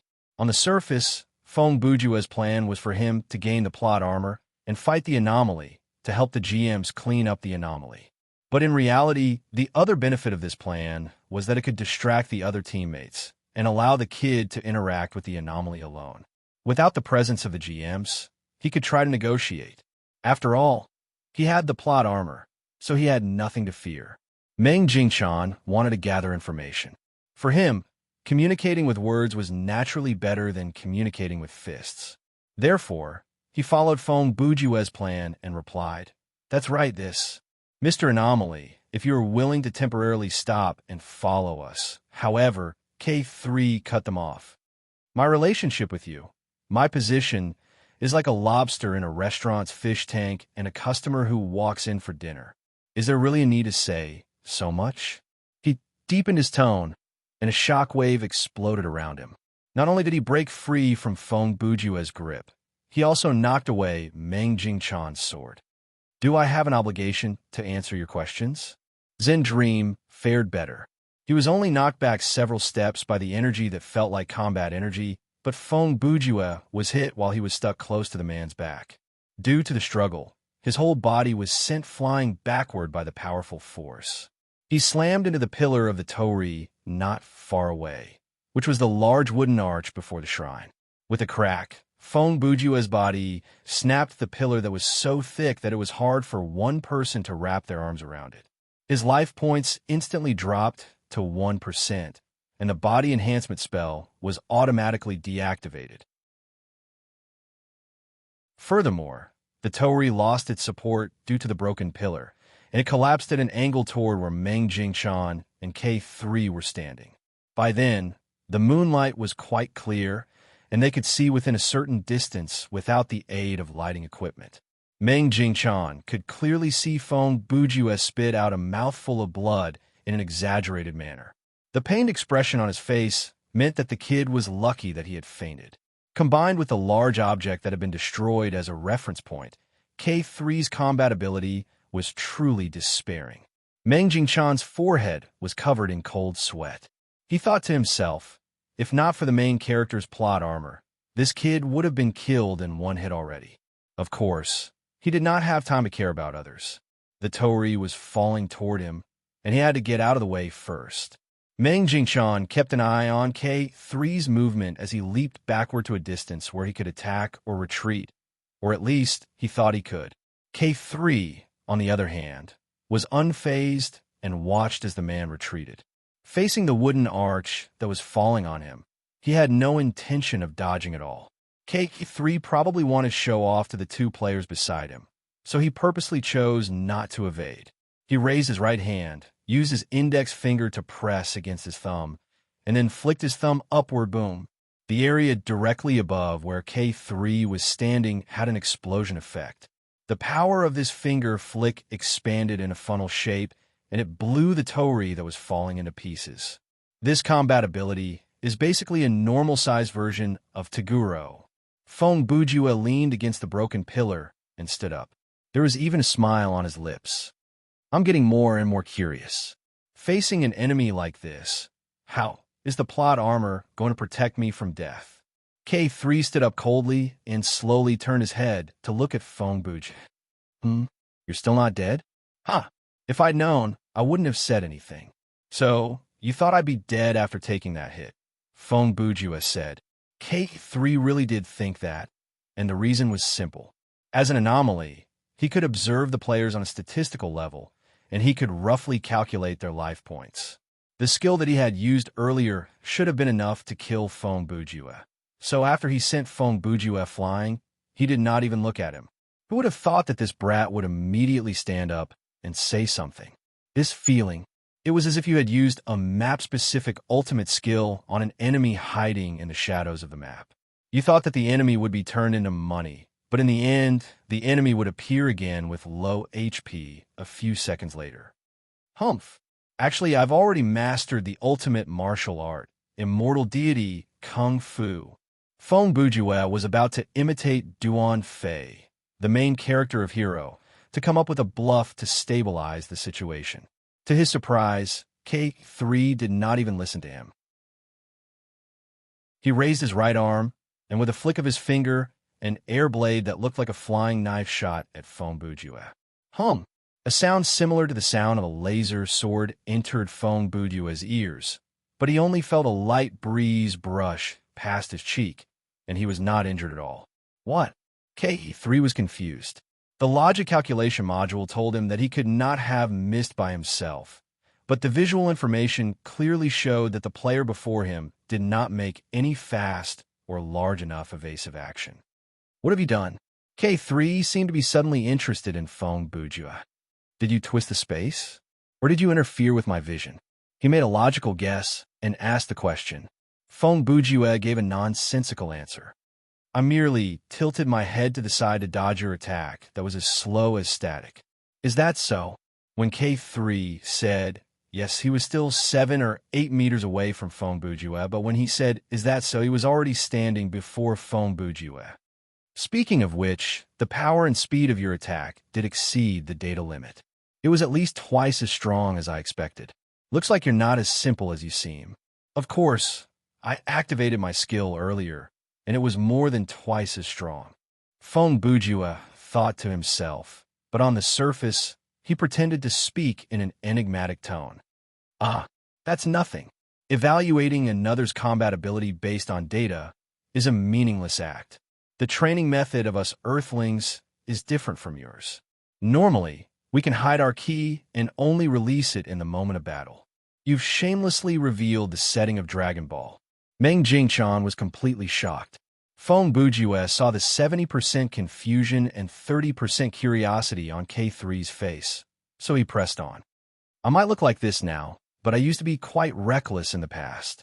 I once spent several years in hellish training on a small island in the middle of the sea.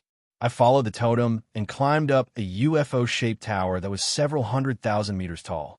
I drank a drink that could unleash human potential, but could be fatal. I even successfully saved Earth from the hands of aliens several times.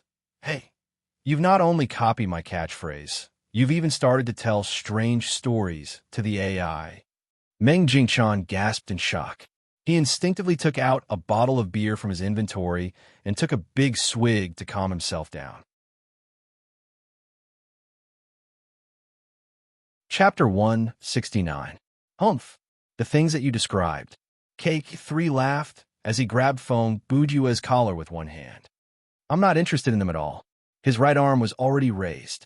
No matter what kind of existence you are in your world, in my world, you are nothing more than a set of data projection that stands before me. The fist moved, and a red light flashed. This attack was headed straight for Feng Bujue, and Feng Bujue's death was certain. This time, K3 grabbed his opponent directly and aimed a punch at his opponent's face. He did not care whether Feng Bujue had used his own power to evade the attack earlier or not. After all, the kid would not be able to evade this attack again. With a bang, K3's fist landed on a hard object.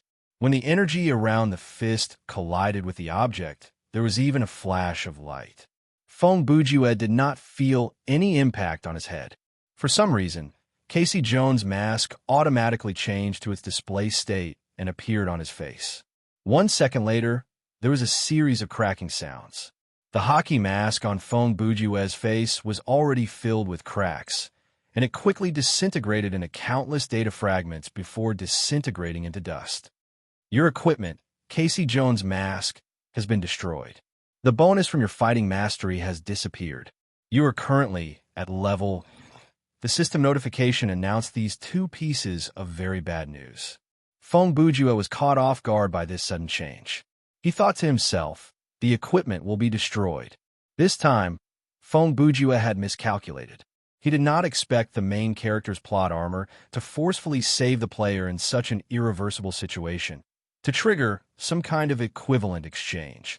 If he allowed K3 to use this foolproof method to continue to attack him, then the plot armor would upgrade this method of transferring damage. For example, the life points recovery potions in his inventory would be forcefully depleted, or the damage would be transferred to his other teammates in the scenario. K3 realized that his opponent was still alive, and he was quite surprised. However, he did not hesitate. He used both of his fists and aimed at Feng Bujue's torso to deliver a barrage of jabs. Instantly, the shadows of the punches filled the air, but K3's fists landed on an invisible barrier. The force was neutralized by some kind of transparent medium. This time, it was not the effect of the plot armor, but the effect of echo armor. When Feng Bujue was knocked away, the sound wall did not work because the sound wall of the armor was outside the player's body, and Feng Bujue was hit when he was close to his opponent. But at that moment, the sound wall was triggered normally. Facing this kind of high-speed, multi-pronged attack, the sound wall had a very good defensive effect. K3's jabs that had increased their speed and attack. Naturally, their power was greatly reduced, so much so that they could not break through the defense of the armor. If K3 had thrown another heavy punch, Feng Bujue would have had to rely on the plot armor to defend against it. However, he had changed his attack method to test Feng Bujue, but he did not expect it to backfire, and it made Feng Bujue's defense method even harder to predict. The bullet that was aimed at the head missed its target for some unknown reason, and the heavy blow at close range was neutralized by the sudden appearance of the mask. From the flow of data, it is impossible to tell whether he has used some kind of sensory disruption skill or not, and it does not look like an active defensive skill. In these few seconds, K3's logic program was trying to figure out what Feng Bujue had done. A high-speed jab aimed at the torso covered all the organs, joints, bones, and diaphragms. If his reaction speed is indeed fast, he should be able to react on instinct and evade the attack. And if his strength is defense, then this round of attack should be able to find out where his weakness is. But he did not make any defensive move or evade. A set of data appeared without any warning and blocked my attack. Moreover, only when my fist was at a certain distance away from his body would a defensive barrier appear and accurately block the point of impact of my fist. Is this the effect of skill or equipment? Even though the light around the kid is brighter than a normal LV-18 player, his combat ability is definitely not as good as the two GMs. The one beside him, Meng Jingchan, is also more powerful than him. Why can't I kill him? K3's series of thoughts flashed through his mind in a short amount of time. As an AI, the area that he could think about was limited, but he was not slow when it came to solving problems. Seeing that his attack was ineffective, he decided to use a more powerful skill to finish off the enemy. The red dragon tattoo on his right arm glowed brightly. Even through the sleeve, the pattern of the dragon could be seen clearly. A shocking aura burst forth, and like a pair of invisible hands, it pressed down on Feng Bujua's shoulders, immobilizing him. "You're more difficult to deal with than I thought." K3 was still smirking coldly. "I do want to see how long you can last." K3's fighting style was simple and direct, and it was dominating. Since the previous attacks were useless, he would strengthen his attack. If it still did not work, he would use a more powerful attack, and so on, increasing his destructive power. So far, there had not been anyone who could force him to use his full power. In his previous battles, as K3's combat ability increased, his opponents would have to keep up with him. But, including Weilu, all the monsters, players, and GMs that had died at the hands of K3, Red Iron, when they faced this opponent who was getting stronger and stronger, none of them could survive his Red Dragon Fist. Again, was Feng Bujue the kind of person who would allow his opponent to destroy two of his equipment? Definitely not. Just as K3 raised his arm, Feng Bujue used an awkward posture to turn his body to the side. He extended his leg to trip K3 and used the godly skill, Child's Lower Whip Kick. This was the last lower whip kick. After this trip, this consumable skill disappeared from Feng Bujue's skill bar. "You gotta be kidding me." K3's question was supposed to be a rhetorical question, but before he could finish, the mocking question was cut off because he fell face first. Mischievous Kid's lower whip kick was only effective against monsters, and Feng Bujue had used it with a bit of hope. But in reality, the system did treat the materialized anomalies as a kind of monster. Feng Bujue moved to the side to avoid him.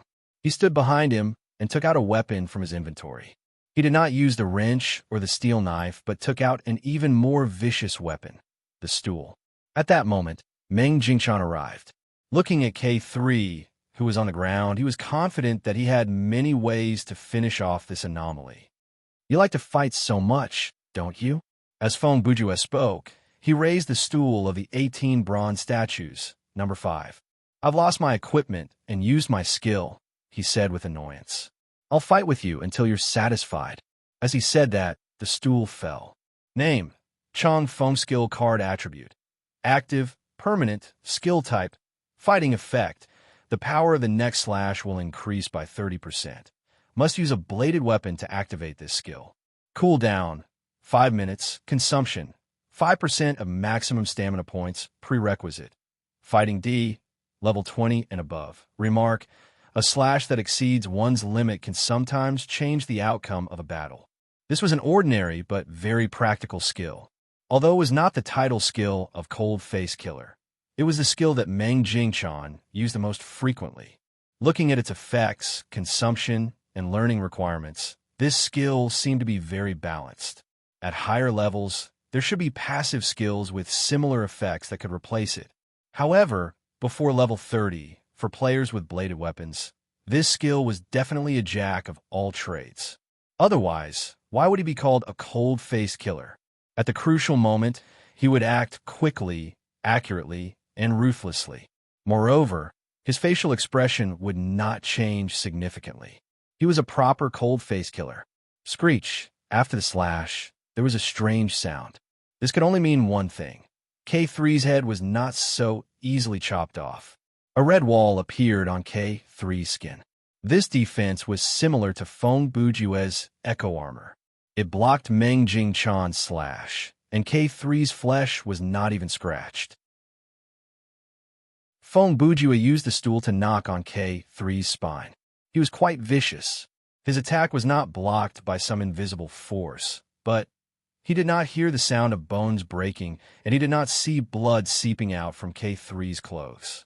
Feng Bujue felt like he was massaging the back of someone who practiced Iron Shirt. He did not feel any pain. Even he was thinking, if not for the fact that the stool was indestructible, it would have snapped long ago. This short switch between attack and defense only lasted for less than 10 seconds. K3 had never been at such a disadvantage before. After he completed the whole falling down action, he finally regained the ability to stand up. During this process, Meng Jingchan and Feng Bujue did not hold back when they attacked the back of his neck and spine. However, K3 managed to hold on. He knew very well that the moment he stood up, he would regain control of the battle. Even though the tripping skill was despicable, it also proved one thing. These two players did not have any ultimate skill. K3's analysis was not wrong. Indeed, Feng Bujue and Meng Jingchan did not have the kind of powerful active skill that could be used in a single attack. If they had such a skill, those few seconds would have been the best and only chance to use it. Unfortunately, they were both players who knew when to advance and when to retreat. Neither of them had the intention to learn such a skill. Therefore, what happened earlier happened. Meng Jingchan's attack was buffed with a buff skill, but Feng Bujue only used a normal attack. It was normal that K3 did not die. Meng Jingchan's slash had drained some of his aura shield. As for Feng Bujue, whose fighting mastery had dropped to E, using something that could not even be considered a weapon to attack K3, after so many hits, he only lost about 5% of K3's life points. Oh, this is hilarious. K3 was certain by then that the two before him had no chance of killing him. Even if he stood there and allowed them to hit him, they would need a long time to do so. Die! He suddenly roared and slashed with his right arm, sending out a blade of air. This attack was not as fast as his finger flicks earlier, but it was not something that the two players could dodge easily.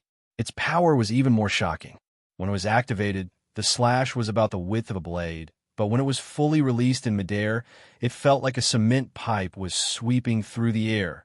It had to be said that Meng Jingchan was indeed impressive. With his quick reaction, he barely managed to dodge this attack.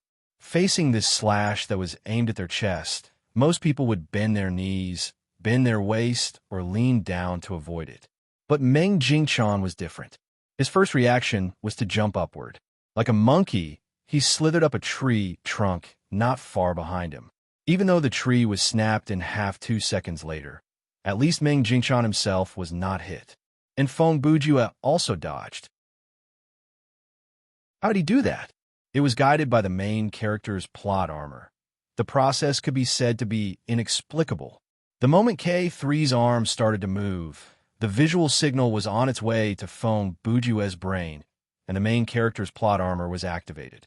When Feng Bujue's brain reacted to what he saw and ordered his body to dodge, he felt his feet slip, and on the relatively flat ground outside the shrine, without anything tripping him, he fell face first into the air. It was as if the friction between Feng Bujue's feet and the ground had been reduced to zero. The slightest force caused him to slide like a zombie, and his whole body landed on the ground in 1 second. Even if he had voluntarily bent over, he would not have landed on the ground faster than this. A gust of wind swept past, and Feng Bujue managed to dodge K3's attack while lying on the ground. Only this half a meter above the ground was unaffected by the impact. However, the thing that Feng Bujue was worried about still happened. Just as he fell, the system announcement rang in his ears. Your item life points recovery potion, M, has been used. Your item life points recovery potion, M, has been used. 2 similar announcements rang out, and Feng Bujue's head was about to explode. Even in this dangerous situation, he remembered very clearly that he only had 2 medium life points recovery potions. Medium life points recovery potions could recover 50% of his life points each, but considering the diminishing effect of using them consecutively within a short period of time, Feng Bujue glanced at the life points bar on the menu. His life points are now at 89%, not full yet. Even though Feng Bujue had managed to dodge the slash, the life points recovery potion was still wasted by the main character's plot armor. This was because his life points recovery potion would have dropped as well. Therefore, under the principle of a main character not dying, he had to recover some life points no matter what. Curiosity killed the cat. Feng Bujue jumped up from the ground. If I had quit before I met you, there wouldn't have been so much trouble. But now, the loss is still increasing. K3 looked at Feng Bujue and scoffed. I don't know what kind of loss you are referring to, but I am surprised that you are still alive. But this is just too good. Feng Bujue started to laugh. It is because of the various conditions in this scenario that I am able to fight against a monster as strong as you. At that moment, the hot-blooded people would have fought K3 to the death due to the loss of equipment, skills, and items. The calmer people would have exited the scenario immediately to prevent the loss from increasing and rationally reflect on their previous decision. Feng Bujue's thought was strange. He thought that this situation was very rare.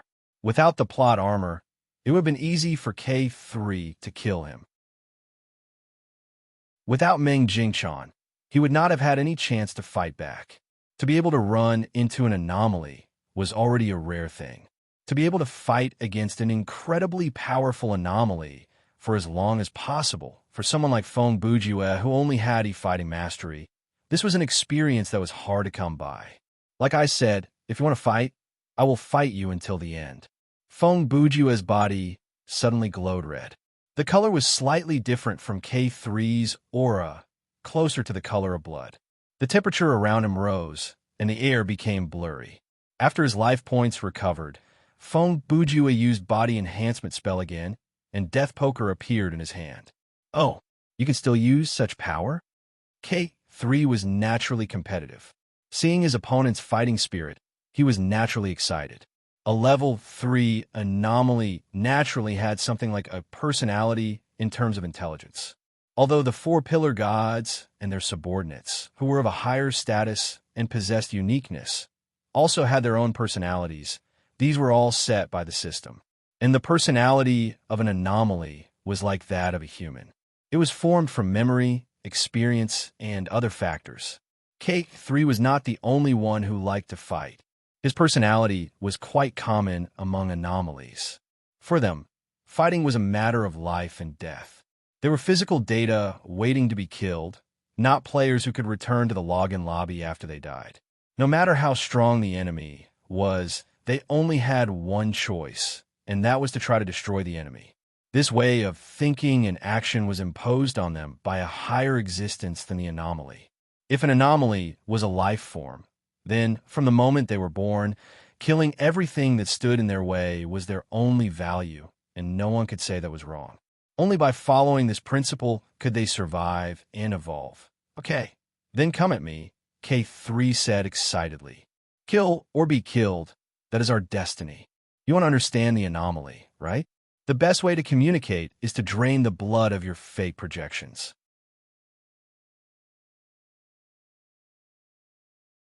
Chapter 170. When K3 regained his consciousness, he realized that he was in a completely unfamiliar place in his physical form. His last memory was of him fighting against 2 players in a courtyard outside an abandoned shrine. At that moment, before K3's eyes was a metallic blue-gray world. He could not accurately observe the actual size of the space around him because the sense of distance was too blurry. It was hard to tell whether the grayish-blue was the wall or the ground. There were a few strands of red data streams floating in the air like ribbons. Their length was unknown, and they extended all the way to the sky. They seemed to be immaterial objects that could be penetrated. When observed from different angles, their shape would change due to refraction. In this rather monotonous world, these streaks of red were not bad as decorations, but they were not good as landmarks. There was air and wind, and the temperature was about 20 degrees Celsius. The sky was blue. There were no clouds, sun, moon, or stars. The sky itself was glowing. Other than his own voice, he could also hear the soft sound of the wind. Is everything normal? A young voice came from behind K3. K3 turned around, but he did not see anyone. He lowered his head and realized that it was a child standing behind him. She was wearing a black one-piece shirt and pants, and she looked like a girl about 8 or 9 years old. You are.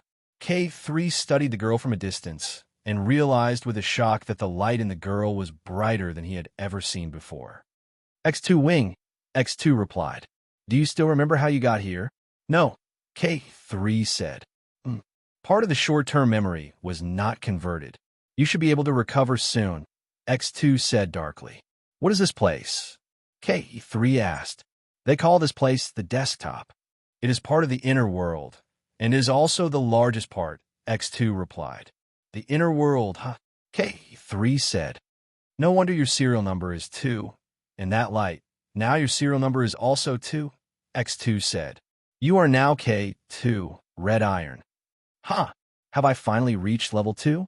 K2 smiled. But how come I feel like nothing has happened to me?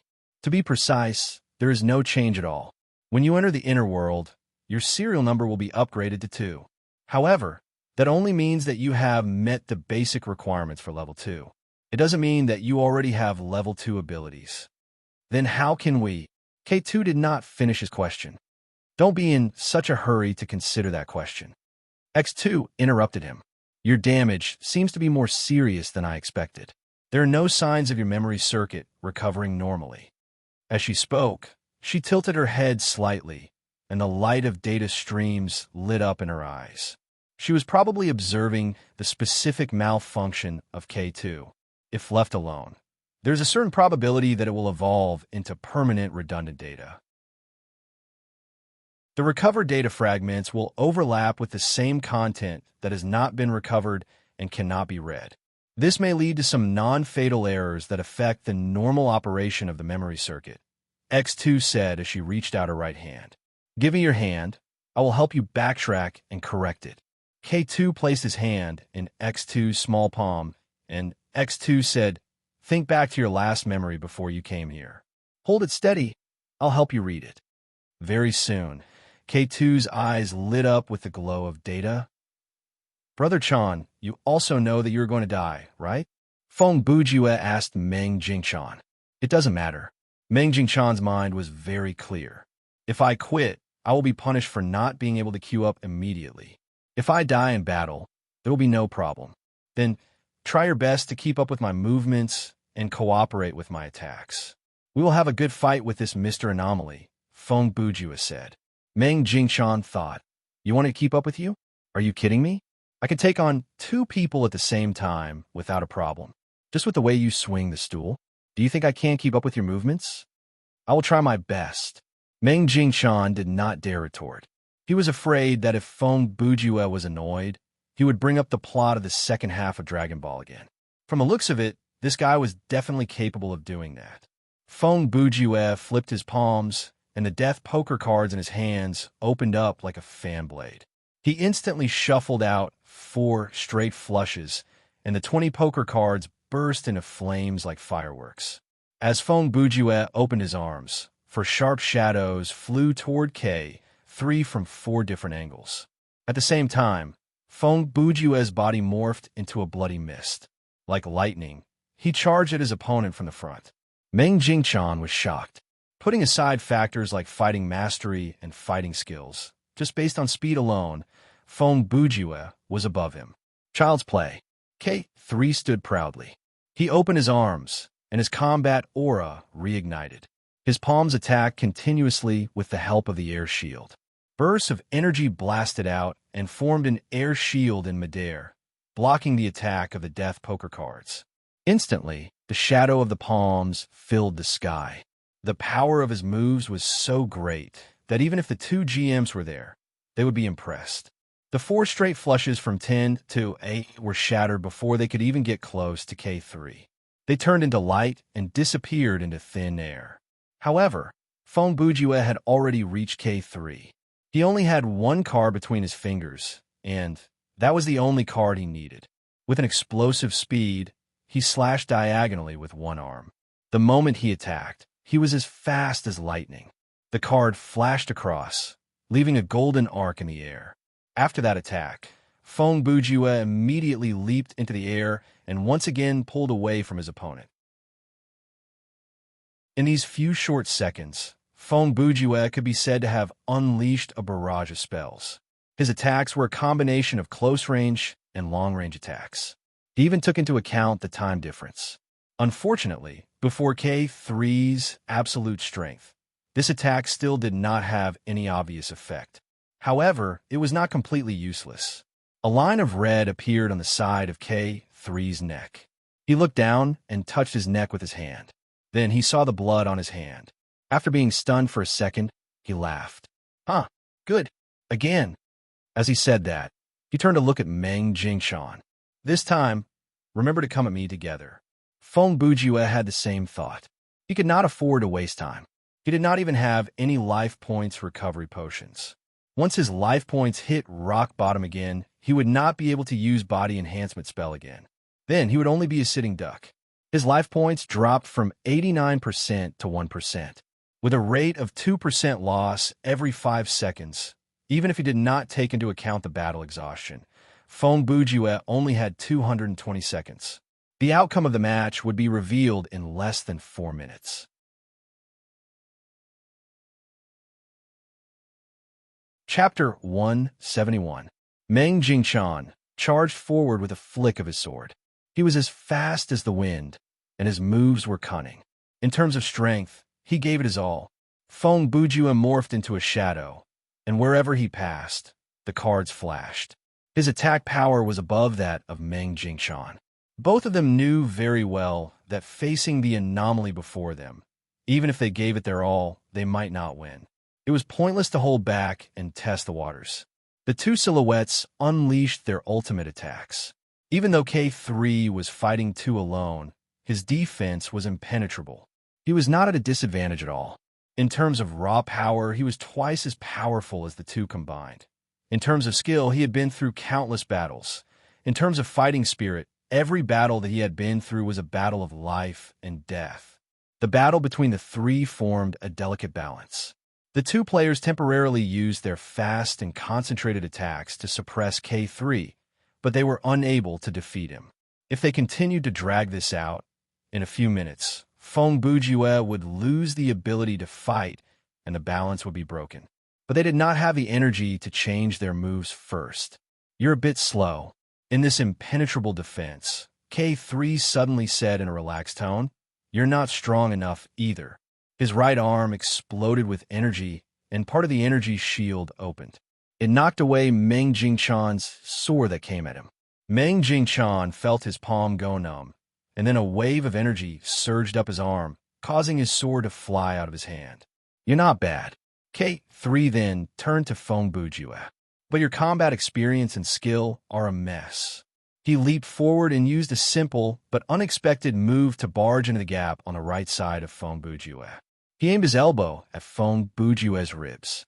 Thankfully, with the Echo armor and the buff from body enhancement spell, Feng Bujue was able to assume a defensive posture before he was hit.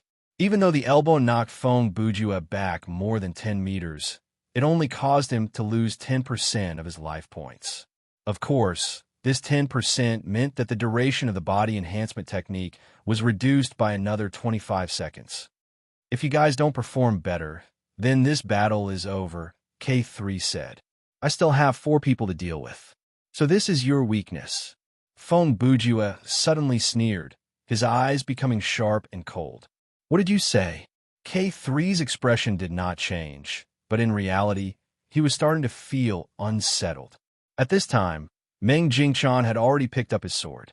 He grabbed his right wrist with his left hand and stabilized his trembling arm. It was obvious that he had not given up. This defeat was not enough to make him admit defeat. Even an anomaly cannot have unlimited stamina. When Feng Bujue said that, he had already regrouped and charged forward. Your chi shield also requires stamina to support it. I can see that. Whenever your stamina is depleted to a certain level, you will use a skill that is obviously stronger than your current level. The poker cards flew out from his hands. There was no combo. He only wanted to attack multiple targets at the same time. It would be good if you can kill your opponent, but even if you can't, your opponent will be forced back by your powerful skill, and you'll have the chance to recover. Feng Bujue used more than 10 cards, and once again rushed to the front of K3. The recovery speed of your stamina points determines your behavior pattern. The stronger your skill, the closer you are to defeat. When you use your strongest skill, it means that you have no way to retreat. K3's Chi Shield was a passive defensive skill. When he was hit by a powerful attack, obviously, a stool bashing on the back did not count. It would be activated automatically to negate the power of the attack. The thing that was more powerful than the Echo Armor was that the Chi Shield did not only protect the torso, but covered the whole body. Even if the enemy attacked at close range, it would be activated normally. Other than that, the Chi Shield could be activated automatically. K3 had used it several times already, like a partial explosion, a full-body explosion, or to increase the damage of long-range attacks. However, this kind of convenient and powerful skill naturally had its exhaustion. If his stamina points dropped below 30%, the passive defensive effect of the air shield would disappear, and that would place K3 in danger. Therefore, his combat style was to use offense as defense before his stamina points reached their tipping point to turn the tables around. Whenever K3's stamina points were depleted by more than half, he would use a powerful skill. Just as Feng Bujue predicted, even if he could not heavily injure his opponent, he would be able to force them back. Then, when his opponent was catching his breath, K3 used the opportunity to recover as well. The recovery speed of an anomaly's stamina points and life points could not be compared to a player's. They were born as data, and the scenario world was made up of data. For them, recovering stamina points and life points was like a cultivator absorbing spiritual energy. Their recovery speed was at least 10 times faster than a player's. Feng Bujue thought back to his last encounter with X-23. She was also a level 3 anomaly. When she battled Pan Feng and Hua Xiong, she did not show much of an advantage. She merely won with a steady battle. And this time around, this fella seemed to be so strong that he was practically heaven-defying. He felt that even a GM would be insta-killed if he were here. But Feng Bujue eventually saw through it. This was all an illusion. K3's combat style was quite deceptive. It made people think that he could increase the power of his skills endlessly. This method of yours must have worked many times. Feng Bujue's poker cards were not stopped this time. They hit K3 from all sides, but the air shield around the latter's body was still working. You have turned your presence into an effective weapon. Most people, when facing an opponent who is getting stronger and stronger, will have the illusion that they are slowly being suppressed. This feeling will quickly turn into doubt and fear of you. As Feng Bujue spoke, the glowing poker cards had already cut at K3's throat. Zendream also made a comeback at that moment. His sword was pointed at K3's back, and he stabbed silently. Bang! It was the same sound again. The blade was bent, but the tip of the sword still did not pierce through the air shield. This was Meng Jingchan's full-powered attack. Even though he did not lose any life points, he had to keep up with Feng Bujue's attacking rhythm, and the exhaustion of his stamina points was self-explanatory. In Feng Bujue's wrist that was holding the cards was grabbed by K3. He did not even manage to finish the attack. Not a bad idea, and the tactic of continuous attacks is correct, K3 said in a low voice. K3 said darkly, and his expression turned serious. Unfortunately, your execution is not good enough. He twisted with one hand, and Feng Bujue's right forearm was snapped off. It was yanked off, and even the bone could be seen. Blood spurted out instantly. The simulation of pain was very realistic, but it was still weakened by the system. If it was reconstructed 100%, Feng Bujue would have fainted from the pain. If the two GMs fought me according to your plan, if they were lucky, they might have a chance of winning, K3 said coldly. Of course, I seriously doubt they would be able to survive my ultimate attack. He tossed Feng Bujue's broken arm away. As for you, he turned around and kicked, and his foot landed squarely on Meng Jingchan's shoulder. The latter's face was filled with shock, and he coughed out blood. He flew back about 10 meters and slammed into a tree not far away. I told you, he is not fast enough, and he is not strong enough. He moved his gaze to Feng Bujue's face. As for you, you don't even know how to fight. Twice the effort for half the result. The red glow on K3's right arm reappeared. With the power of a dark cloud, it covered up the blood around Feng Bujue. Feng Bujue's life points soon dropped to 1% due to the heavy injury on his arm and the bleeding effect. His body enhancement spell should still be active in the last few seconds, but regardless of whether the skill was active or not, Feng Bujue would not be able to successfully evade K3's next attack. You are not worthy enough for me to use my strongest skill. K3's action was probably to prepare to use the Red Dragon Fist again. The punch that I was unable to use earlier is more than enough to deal with you. He was not wrong. If not for the whip kick that Feng Bujue used earlier, this punch would have ended the battle already. In this fleeting moment, many thoughts crossed Feng Bujue's mind. Should I say something to divert the main character's plot armor away from me? It will be bad if he destroys my equipment again. Or should I just quit? After all, I've fought enough and I've lost. Even though I knew from the start that I couldn't beat him, after such a long battle, I couldn't even grasp the slightest chance of winning. I really can't accept this. The dragon roared, and the red glow appeared. The red dragon energy on K3's right arm followed the edge of his fist and blasted at Feng Bujue's chest. Feng Bujue's first reaction was, "Don't tell me this will break my echo armor. I've only been wearing this equipment for less than one scenario." Bang! The energy collided with an invisible force field. However, it was not the sound barrier of the echo armor. Instead, it was, "Your sorcery weapon data has been updated. Your item SCP-500 has been consumed. Current storage, 1,920. What? When Feng Bujue heard the system announcement, he saw the barrier before him clearly. It was the golden shadow of a poker card. Its size was about the size of a door, and it blocked K3's attack. There were 3 special effects for Death Poker, and they were Special Effect 1. Infinite automatically generates a depleted card every 5 minutes, and will stop when there are 54 cards. Special Effect 2. Combo attack with a certain combination of cards will increase the damage. Special Effect 3. Soul Seeker. The sorcery weapon will always fly toward its owner's target at that moment. The 4th special effect appeared and was activated. Special Effect 4. Shield Card. Randomly consume 10 cards to create an indestructible shield. This was hard to explain. Was it because Feng Bujue's mastery of the sorcery weapon increased? Or was it because of the main character's plot armor? It was hard to tell. Coincidentally, after the previous depletion and the loss of 10 cards, there was only 1 card left. The thing that confused Feng Bujue the most was, what was the reason for the exhaustion of the SCP-500? Even though it was a cure, it could not recover his life points. How is that possible? K3 was also shocked. Feng Bujue followed the man's gaze, and when he lowered his head to look, he realized that his arm was recovering at a speed visible to the naked eye. His marrow, veins, bones, flesh, skin, and so on miraculously regenerated on their own. The green light formed from data floated around the edge of the wound. The right arm that was torn off healed in less than 10 seconds, but the sleeve did not appear.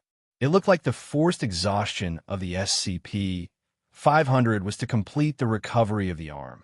Why can't you die? For some reason, K3 was infuriated. He ignored the exhaustion of his stamina points and unleashed his chi again. He waved his palms in the shape of an X, and, as his 10 fingers crossed, a web-like air wall shot forward. After Feng Bujue's arm recovered, the bleeding effect stopped, so his life points did not reach 1%, but stopped at 17%. This meant that the effect of the body enhancement spell was still there. Earlier, the Red Dragon Fist had increased the distance between the two of them, and Feng Bujue had more space to maneuver. Facing the wall of air that was coming at him, he did a rather unorthodox somersault to move to the side, and to his surprise, he really managed to dodge it. "This," K3 scoffed. "Don't think you can keep dodging it. I've been observing you. You won't be able to maintain this high-speed state for long." Feng Bujue replied rudely. "You don't have to worry about that. Before I defeat you, I will not deactivate this state." He was just being stubborn. In less than a minute, the skill would automatically deactivate. "Die!" K3 roared. He leaped into the air and threw out 3 punches. They were powerful, fast, and heavy. These 3 punches had the combination of strength, speed, and energy. It was a well-balanced and solid attack. "Your equipment, M1911A1 pistol, has been destroyed. Your equipment, Eye of Hostility, has been destroyed. Your equipment, Robots Must Die, has been destroyed. F*CK." The word escaped Feng Bujue's lips. After all, there were no other players around him, so he did not mind saying it out loud. This time, his life points did not decrease because all 3 punches were fatal, so he dropped his equipment. K3 did not know that the items in his opponent's inventory had disappeared. He looked at Feng Bujue in shock. He looked at the man who took 3 punches but did not move an inch. "You're still not dead." "Dead?" Feng Bujue's eyes were about to spit fire. With lightning speed, he pulled out Mario's wrench and aimed it at K3, who was inches away from him, and swung it at his temple. Bang, bang, bang. K3 was hit on the head by the wrench. He quickly raised his arm to block, but his arm was injured as well. "Dead, dead, dead," Feng Bujue repeated as he swung. "You've exhausted yourself too much in such a short period of time, haven't you? Huh? Your stamina points have dropped below the limit to maintain the energy shield." He greeted K3 with a barrage of punches and punches.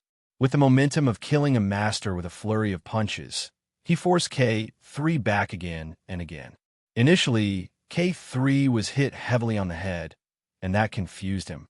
He did not expect the man to be completely fine after his 3 consecutive hits. He staggered backward, and Feng Bujue chased after him to give him a good beating.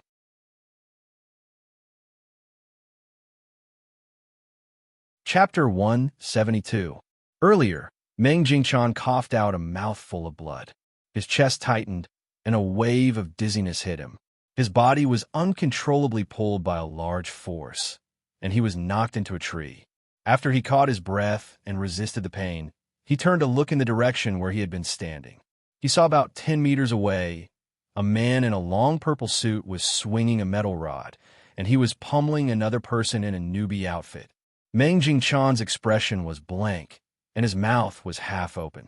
He took out a bottle of beer from his inventory and took a swig to calm himself down. Is this an illusion caused by the collision of air currents, or am I drunk? On the other side, in the courtyard before the shrine, K3's energy shield had been broken, and he temporarily did not have the stamina to use any more powerful skills. However, with Feng Bujue's crazed attacks, it would be difficult for him to kill this anomaly. In terms of data, this kind of attack only dealt 1% of the anomaly's life points, and not every attack could reach that standard. The most disgusting thing was this kind of continuous combat status would affect K3's recovery speed. If he wanted to recover his life points quickly, he had to find a way to shake off Feng Bujue's pursuit and avoid physical contact with the man for at least 10 seconds. At that moment, Feng Bujue's life points could only sustain the body enhancement spell for about 20 seconds. If K3 retaliated, Feng Bujue would drop his equipment, and that was why he was chasing after him like a madman. However, K3 would not be beaten up so easily. Even without the energy shield, his physical skill level was still there. In terms of strength and speed, he was about the same as Feng Bujue with the body enhancement spell. Was he going to lose to a wrench? That was ridiculous. K3 raised his right arm to block the wrench, and that seemed to have fractured his arm. However, he ignored that and punched out with his left fist, intending to knock Feng Bujue back. But to his surprise, Feng Bujue twisted his heel and dodged the punch. "Thanks to you, My fighting ability has improved, he said as he turned around and swung the wrench at K3's knee. With the pain, K3 lost his balance and knelt down on one knee. How did you do that? With your data, you shouldn't have survived my attacks for so long. This is preposterous. Feng Bujue looked down at his opponent. This is called the plot armor. What the hell is this? K3 roared, and he suddenly used a leg sweep. Feng Bujue leaped into the air and dodged again. The so-called main character's plot armor is, using the downward momentum, he threw out a punch. The first punch of the impact, K3 was punched in the nose. His neck snapped backward, and his whole body fell backward. The second punch of annihilation. Feng Bujue made use of the last few seconds of the body enhancement spell. At the same time, it was the perfect opportunity for K3 to lose his air shield. Before K3 fell to the ground, his stomach was hit by Feng Bujue's fist that was holding the wrench. His body bounced up like a rat trap, and his head and legs curled forward. The third punch of annihilation. Feng Bujue finished the 3 lines with satisfaction. 1 second before the body enhancement spell was dispelled, he landed the last punch on K3's face with satisfaction. Fear visited K3 at that moment. He suddenly realized that his life points had reached a very dangerous state due to the constant depletion of his life points. Furthermore, he did not have an air shield to protect him. If his opponent landed a heavy blow on his vital organs, it would mean death. His physical form would die and turn into data fragments that had lost their autonomy. When the scenario ended, he would be completely wiped out by the system. A golden light flashed. As he expected, Feng Bujue did what his opponent was most afraid of. He held the last death poker between his fingers, and his attack fell on K3's throat. There is only one truth. Feng Bujue raised the card. You are already dead. I am in a place like this. K3's eyes were empty and desolate. At that moment, there was disbelief, fear, and anger in his eyes, but more than that, there was a kind of sadness. He already understood that the fate that was about to befall him had still come. You wish. When the death poker in Feng Bujue's hand was about to touch the man's neck, it suddenly stopped. He laughed loudly. Ha, ha, ha, ha. At the same time, he put away the sorcery weapon and the wrench and took several steps back. Are you afraid now? K3's forehead was covered in blood. It had already dripped into his eyes, but he still widened his eyes with shock. He looked at Feng Bujue, and for a moment, he did not even think about standing up from the ground. Now, is it possible for us to have a civilized conversation? Feng Bujue asked. K3 looked at the man with suspicion and slowly stood up from the ground. Feng Bujue took several steps back. Let me make this clear first. If you still want to fight. No, you win, K3 said. Actually, the second half of Feng Bujue's sentence was, if you still want to fight, then I will have to retreat. If you want to ask about the anomaly, I can tell you. When K3 said the last few words, he spoke slower and slower. Then, it was as if he had lost the ability to speak. Only his lips were moving, but no sound came out from his throat. A space crack silently appeared on K3's back. From that crack, a mercury-like substance leaked out. The substance stuck to K3's body and spread out from his back to his shoulders, waist, and legs. Feng Bujue, who was standing close to him, saw very clearly that the edges of the mercury-like substance were shaped like feathers on a bird's wing. The meaning was unclear. Feng Bujue also had no idea what was going on. Was this some kind of skill of the anomaly? But from his tone, it did not sound like he was going to continue the fight. K3, who was completely covered by the mercury, did not struggle or move. His body was compressed and converted into a stream of data. Then, he was pulled into the space crack by the pool of mercury and disappeared.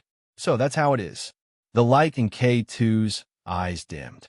You were able to bring me here directly from the scenario? X2 put her hand down and replied coldly. This is a special situation. She glared at K2 seriously. First, even though the scenario is not over yet, you already have the standard to enter the inner world. Second, I have to stop you from revealing information about us to the humans. Oh, K2 asked after hearing that. Could it be that the level 2 anomalies have been monitoring us level 3 and 4 anomalies? Of course, that's impossible, X2 replied. X2 replied, it's very difficult to observe you, let alone bring you out by force. She paused for a moment. We're not monitoring you. You just happen to be there.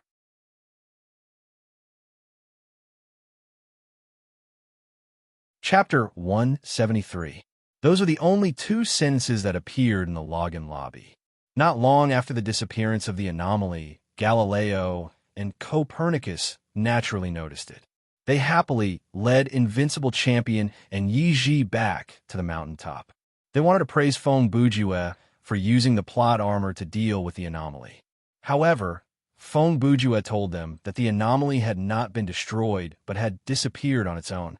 Meng Jingchan, who had witnessed this from afar, also confirmed that he was right. Now, the 2 GMs were stunned. They did not know what to write in the report. They had not encountered an anomaly escaping from a scenario before, so this could be a big deal. In any case, there was not much communication, and the players gradually exited the scenario. After all, the GMs had a duty to keep this a secret. If there was a need, they could talk to Feng Bujue in private.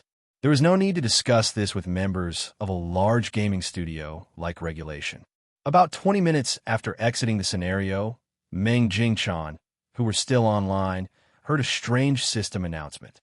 The scenario you were in has been closed due to an unknown error. But that was a story for later. At this moment, Feng Bujue was feeling quite depressed. Let's take a look at the changes in Brother Ju's stats after this scenario. Title: Plot Explorer 13436180000. Skill points 2637. Game coins 326800. Mastery: General Ability D, Workmanship D, Sleuthing E, Fighting D, Marksmanship D, Medic F, Sorcery E, Summoning any Inventory 510. Mario's Wrench, Flashlight, Folding Stool, SCP 500, 1920, Anti-Gravity Gun Equipment. Jazz Shoes, Death Poker, Sorcery Weapon. Echo Armor Space 310, Puzzle Card. Monkey, Puzzle Card, Sunglasses, Persephone's Vacuum Skills. Hasty Repair, Body Enhancement Technique. Decisive Victory. He had spent almost 2 hours in the game, but his EXP and game coins had not increased at all. The loss of equipment and skills this time was truly a huge blow to him. The 2 health potions aside, he had drunk them himself.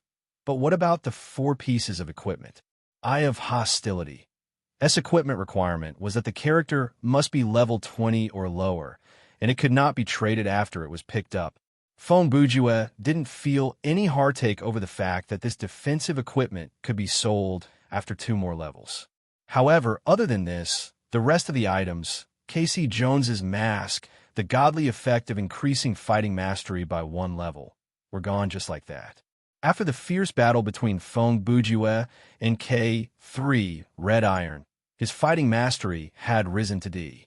If the mask was still there, then its special effect, when equipped, the player's fighting mastery will be seen as 1 level higher than the player's actual level, but it will not exceed C. Would allow Feng Bujue's fighting mastery to reach C? How big of a leap would that be?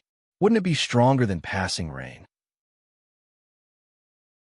Other than that, Robots Must Die had only used 1 scenario, and the number of souls that died under its blade was in the single digits. At the very least, it had been traded with skill points. Other than that, the M1911A1 pistol was Feng Bujue's only gun.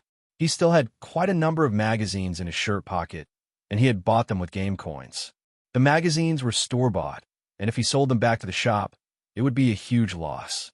It would be less than 1/10 of the original price. If he put them up for auction, even if he put them up for auction at 70% of the original price, he might not be able to sell them. After all, the bullets had to be compatible with the gun. Furthermore, people might not even notice this kind of junk even if they flipped through dozens of pages. Even if he put them up for auction, he would just have to pay the commission. The only thing he could do was console himself. So what if the mask was gone? His fighting mastery was still at D, right? So what if the dagger was gone? He had earned 237 skill points during the course of the scenario, so he had recouped some of his losses. So what if the gun was gone? So what if the bullets were gone? So be it. So what if the bullets were gone? After all, he had the anti-gravity gun.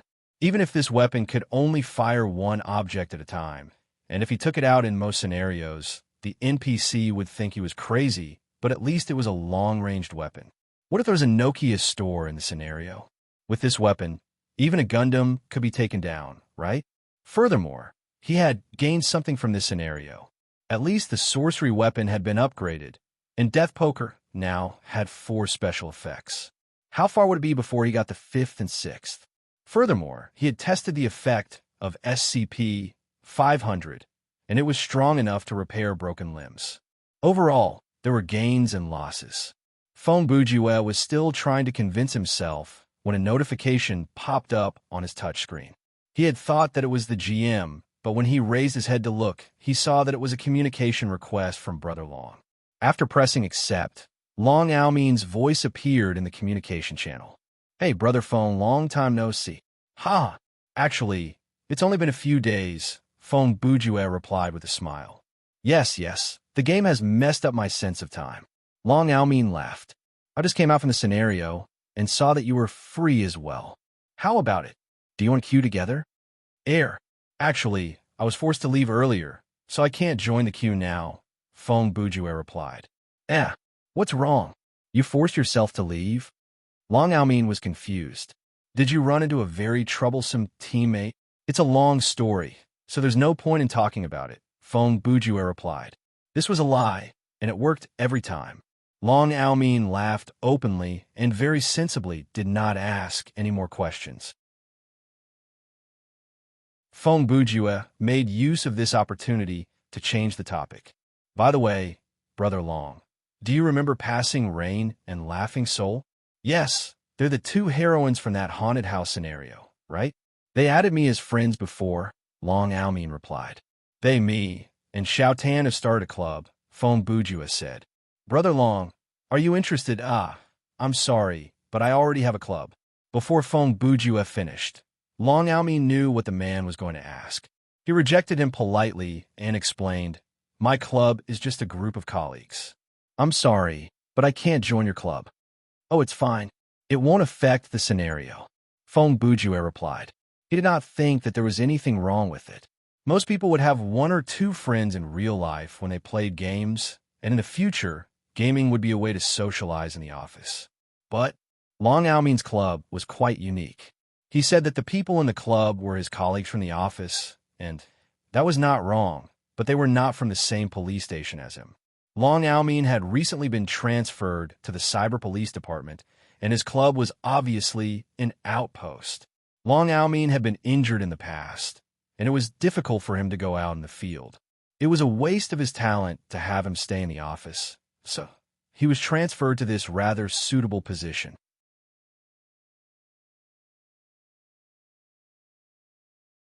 Chapter 174. After chatting with Brother Long for a bit, Fong Bujue went offline. Since he couldn't join the team for the time being, he could use this time to get some fresh air and prepare dinner. After playing a 2v2 killing game in a team survival mode that didn't really clear, it was already time for dinner. However, even though it was called dinner, it was still noodles in essence. According to the editor, the pay for the TV show would be transferred to his card in a few days.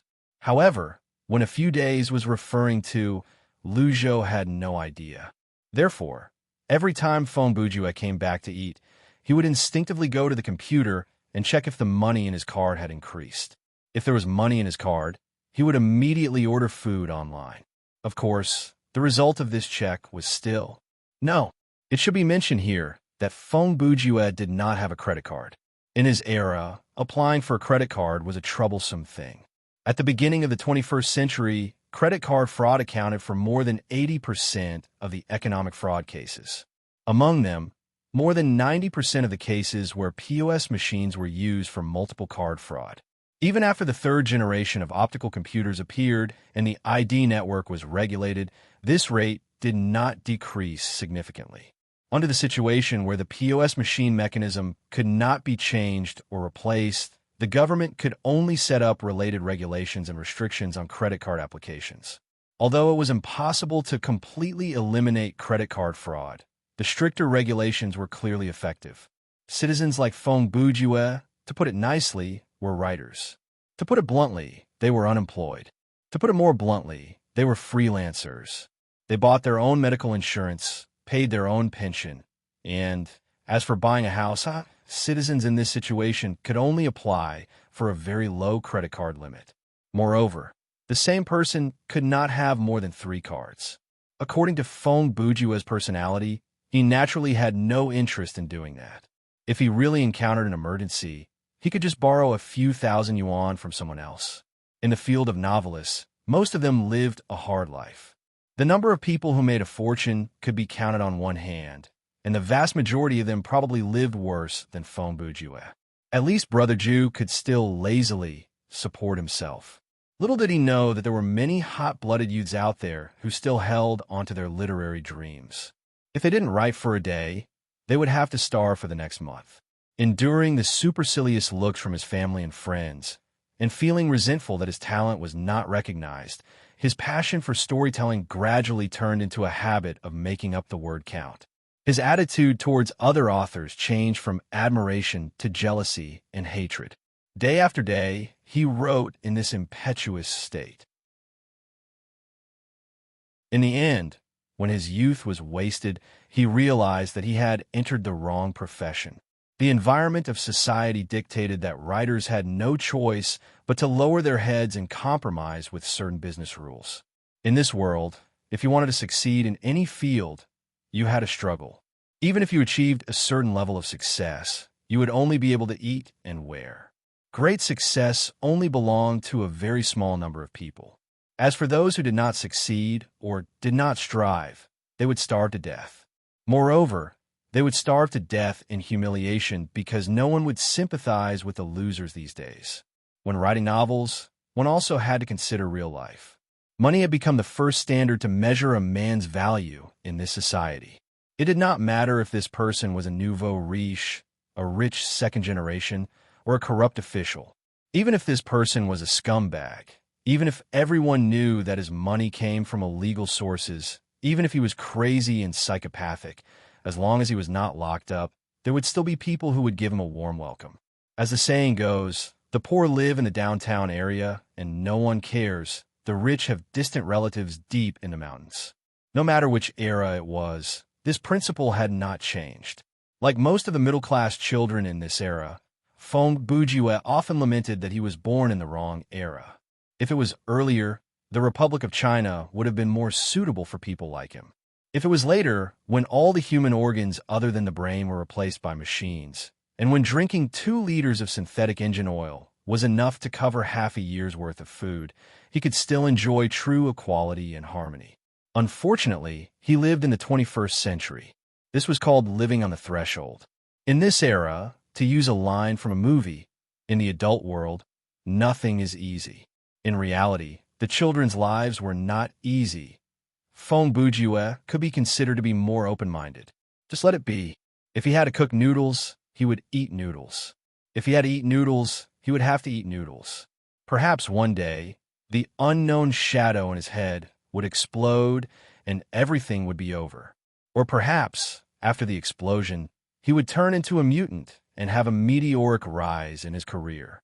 In short, if a person was not satisfied with life, any factor that could change the status quo could become something worth looking forward to. Recently, the air quality in S-City has recovered. Heavy pollution is expected to turn into moderate pollution. The plan to expand the parking lot in the subway Line 9 has been shelved due to an engineering accident. A 15-year-old girl sold her virginity on the internet in order to buy a new mobile phone. While cooking noodles, Fong Bujue turned on the TV and listened to all kinds of fake news. He numbly continued to do what he was doing. After working for 10 minutes, he was done with his dinner. He switched off the TV and took out a bottle of peanut butter from the fridge. He sat back before the computer and yawned. I haven't heard any good news in the news for a long time already. Is it because the media's credibility has been dropping year after year that they think a positive report will have the opposite effect? Other than the news, Fong Bujue rarely watched TV anymore. This was because the TV station's favorite program was to find a group of people to sit there and expose their dirty laundry. They would argue in front of the whole city and even the whole country to gain attention. Once it was dinner time, all the channels would be filled with this kind of nonsense. There was not even a puzzle show, but TV dramas were all about killing the Japanese, and killing the Japanese. Fong Bujue really wanted to write a letter to the scriptwriters and tell them, I suggest you find some time to write a few scripts to fight against the Filipinos or aliens. You can change the way you think, and you might become popular. As he ate the noodles, he opened the Dream Company's main page. He wanted to go directly to Thriller Paradise's subpage, but at the corner of the main page, he saw a very interesting piece of news. Our company's second MMORPG product is currently in development. We'll release a demo in May. Fong Bujue read the news. The game's tentative name is Crazy Thoughts? It's a car battle. He swallowed the peanut-flavored noodles. The first game is just in beta, and they're already releasing the development of a new game. This Dream Company sure is unpredictable. If this was any other company, they wouldn't have made so much money from Thriller Paradise. Why would they release a new game? Isn't that a competition with themselves? The news was only one line, and there was no screenshot of the game or more specific information. In a way, this was a clickbait. However, this method successfully piqued the interest of many players. When Fong Bujue clicked into the Thriller Paradise forum, he saw many threads about crazy thoughts. Of course, even the official news had no pictures or truth. Among the players, it was obviously just pure fantasy. Some of them even found some random pictures and passed them off as screenshots of the game, claiming that they had insider information. The moderators did not seem to care. That was the first day the news was released. They would not do anything to dampen the players' enthusiasm. If there was fake news, it meant that the players were interested. The famous player from Jianghu, Blade Runner, is suspected of cheating. Fong Bujue's attention was soon attracted by this thread. This was a popular thread. It had over 100,000 clicks, and there were almost 100 pages of replies. The person who posted this was obviously a fake account. His name was all English letters, and it felt like he had typed it randomly. Even though Changge had quite a bit of experience on the forum, looking through his past posts, other than the random ones, it was not hard to tell that this account was the mouthpiece of Zombie Blade. Fong Bujue read the content of the thread with interest. The person was talking about the scenario that he had played earlier. From the moment my teammates and I entered the scenario until we lost the killing game, we didn't even see each other's faces. The other party disappeared from an enclosed map. This map has a continuous drain on life points, but the plot introduction clearly shows that the map outside has an even more severe drain. I stayed in the map for a long time and used more than one life points recovery potion. So, Blade Runner, if you're not cheating, how did you survive so long? Don't tell me that your backpack is filled with life points recovery potions or that you're a player with a medic mastery. You won't believe that, will you? There were many places that the thread did not make clear, and that was done on purpose. In any case, this kind of thread that was meant to slander others was mainly about using words that were beneficial to the user and leaving out or downplaying the negative ones. The only consolation was that the person only mentioned Blade Runner's name and did not mention Fong Bujue's IGN. Of course, the person did not mention his teammates' IDs or the fact that he belonged to Zombie Blade. The reason was hilarious. Jianghu is too powerful, and I'm afraid of revenge. Fong Bujue was amused when he read the thread. Even from an outsider's perspective, there were many places in the thread that could not stand up to scrutiny. Furthermore, even if it was Blade Runner who cheated, why would he come to the forum instead of calling customer service? At that moment, Fong Bujue understood why Blade Runner hated Zombie Blade so much. These tricks outside of the game were not that clever, but they were more than enough to annoy people. As he continued reading, the content of the thread became more and more interesting. No wonder there were so many pages of replies. There were quite a number of forum ghostwriters from Zombie Blade who were messing around in the thread. They agreed with the original poster and wrote, "Yes, yes, if Blade Runner has the balls, come out and confront us.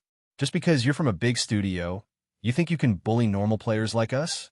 Or do you know that you're in the wrong and don't dare come out?" This logic was strange.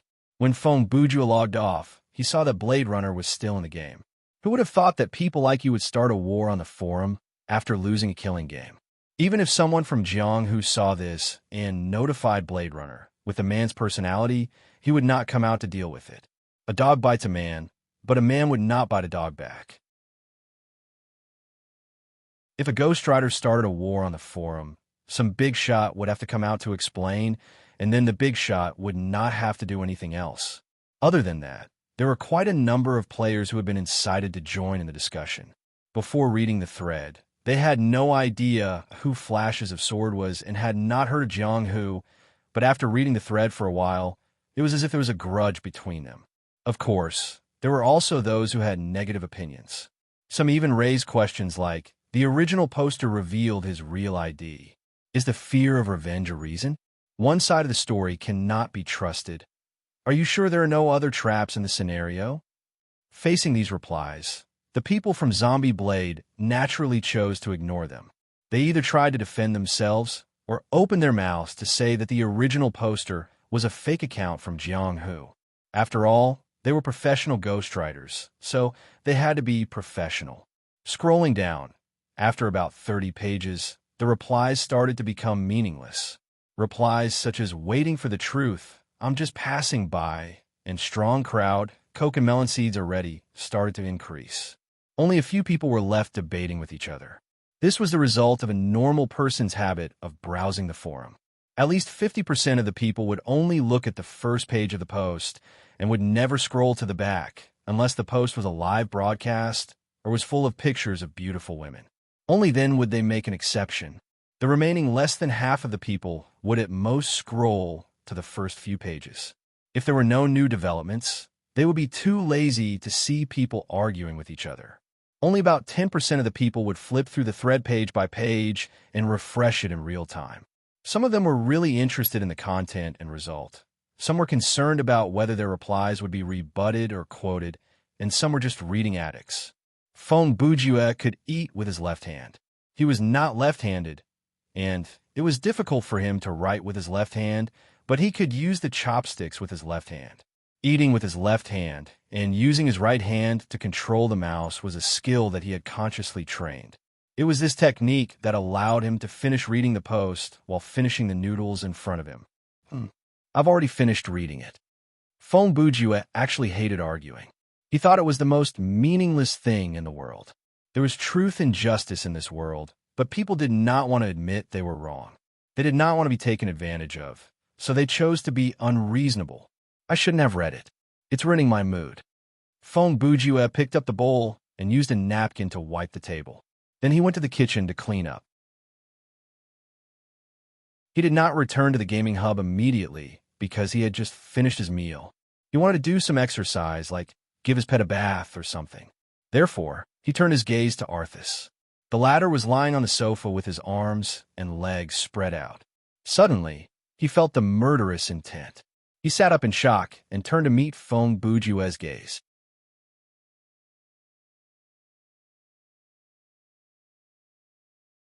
Chapter 175.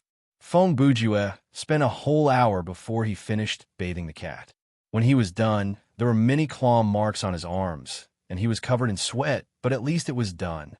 Initially, he wanted to do more housework, but after that, he gave up on that idea. Bathing the cat. As an after-dinner exercise, it was a bit too much. He sat on the sofa and wanted to catch his breath. Since he was already seated, he switched on the television. Since he had already switched on the television, he did not want to watch the commercials for 998 renminbi. So he switched to the streaming channel.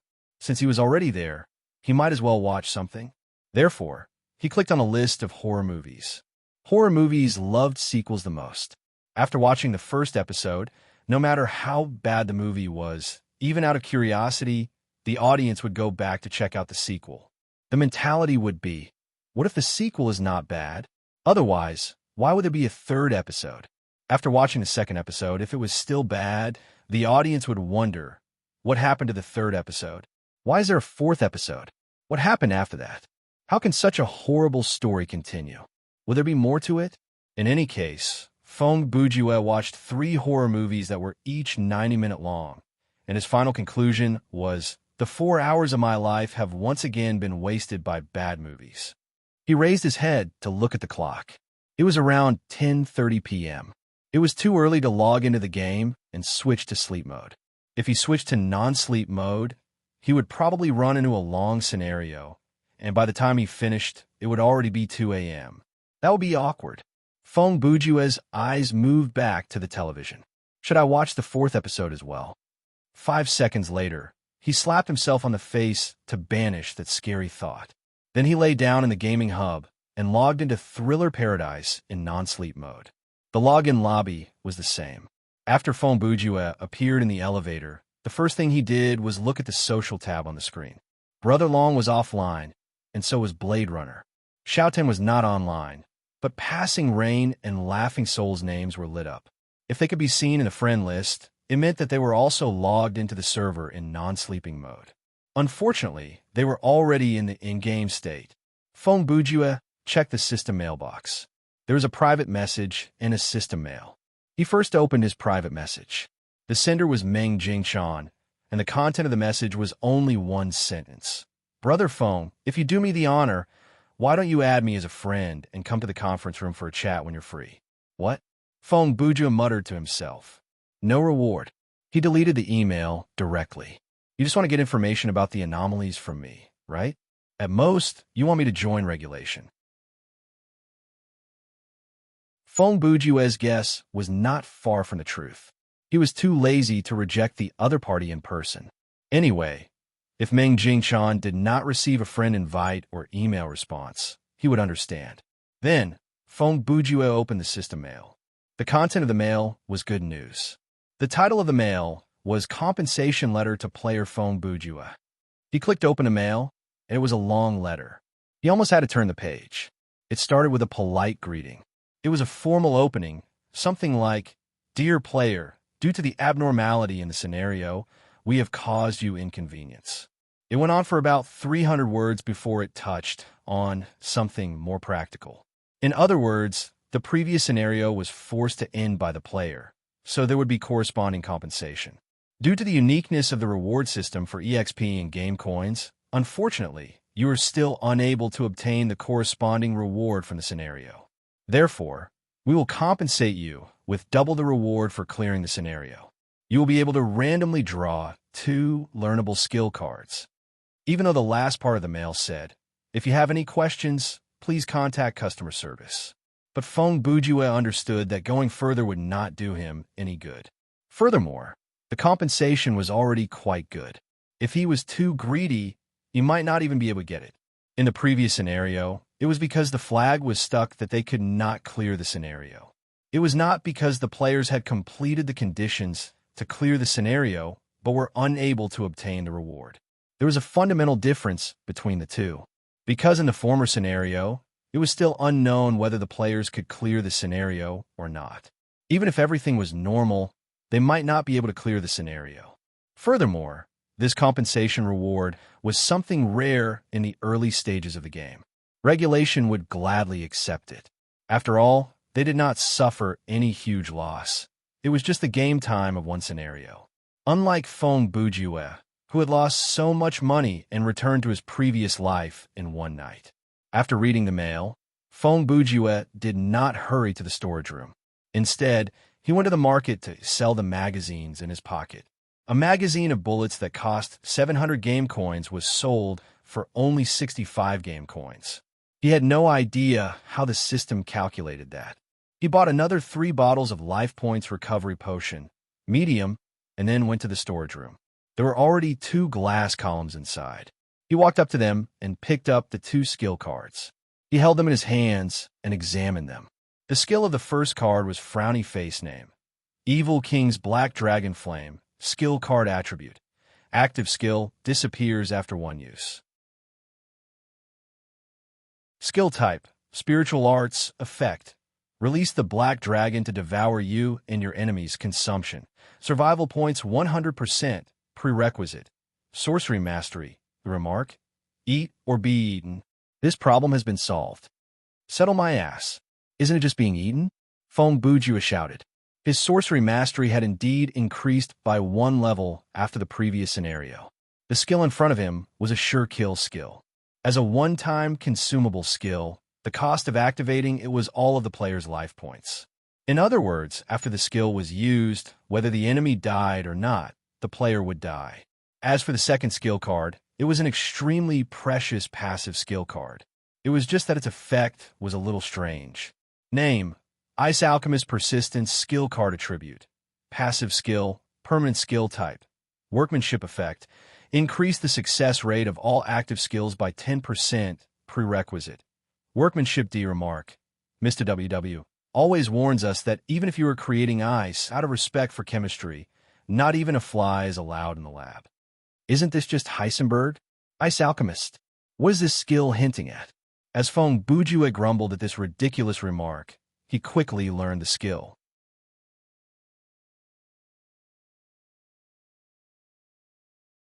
Chapter 176. Feng Bujue, Level 18. Please select the game mode that you wish to join. You have selected single-player survival mode, Nightmare. Please confirm. Confirmed. Generating scenario. Downloading. Please wait a moment. Welcome to Thriller Paradise. This time, the voice surprised Feng Bujue because it was his own voice. Download complete. You're currently playing single-player survival mode, Nightmare.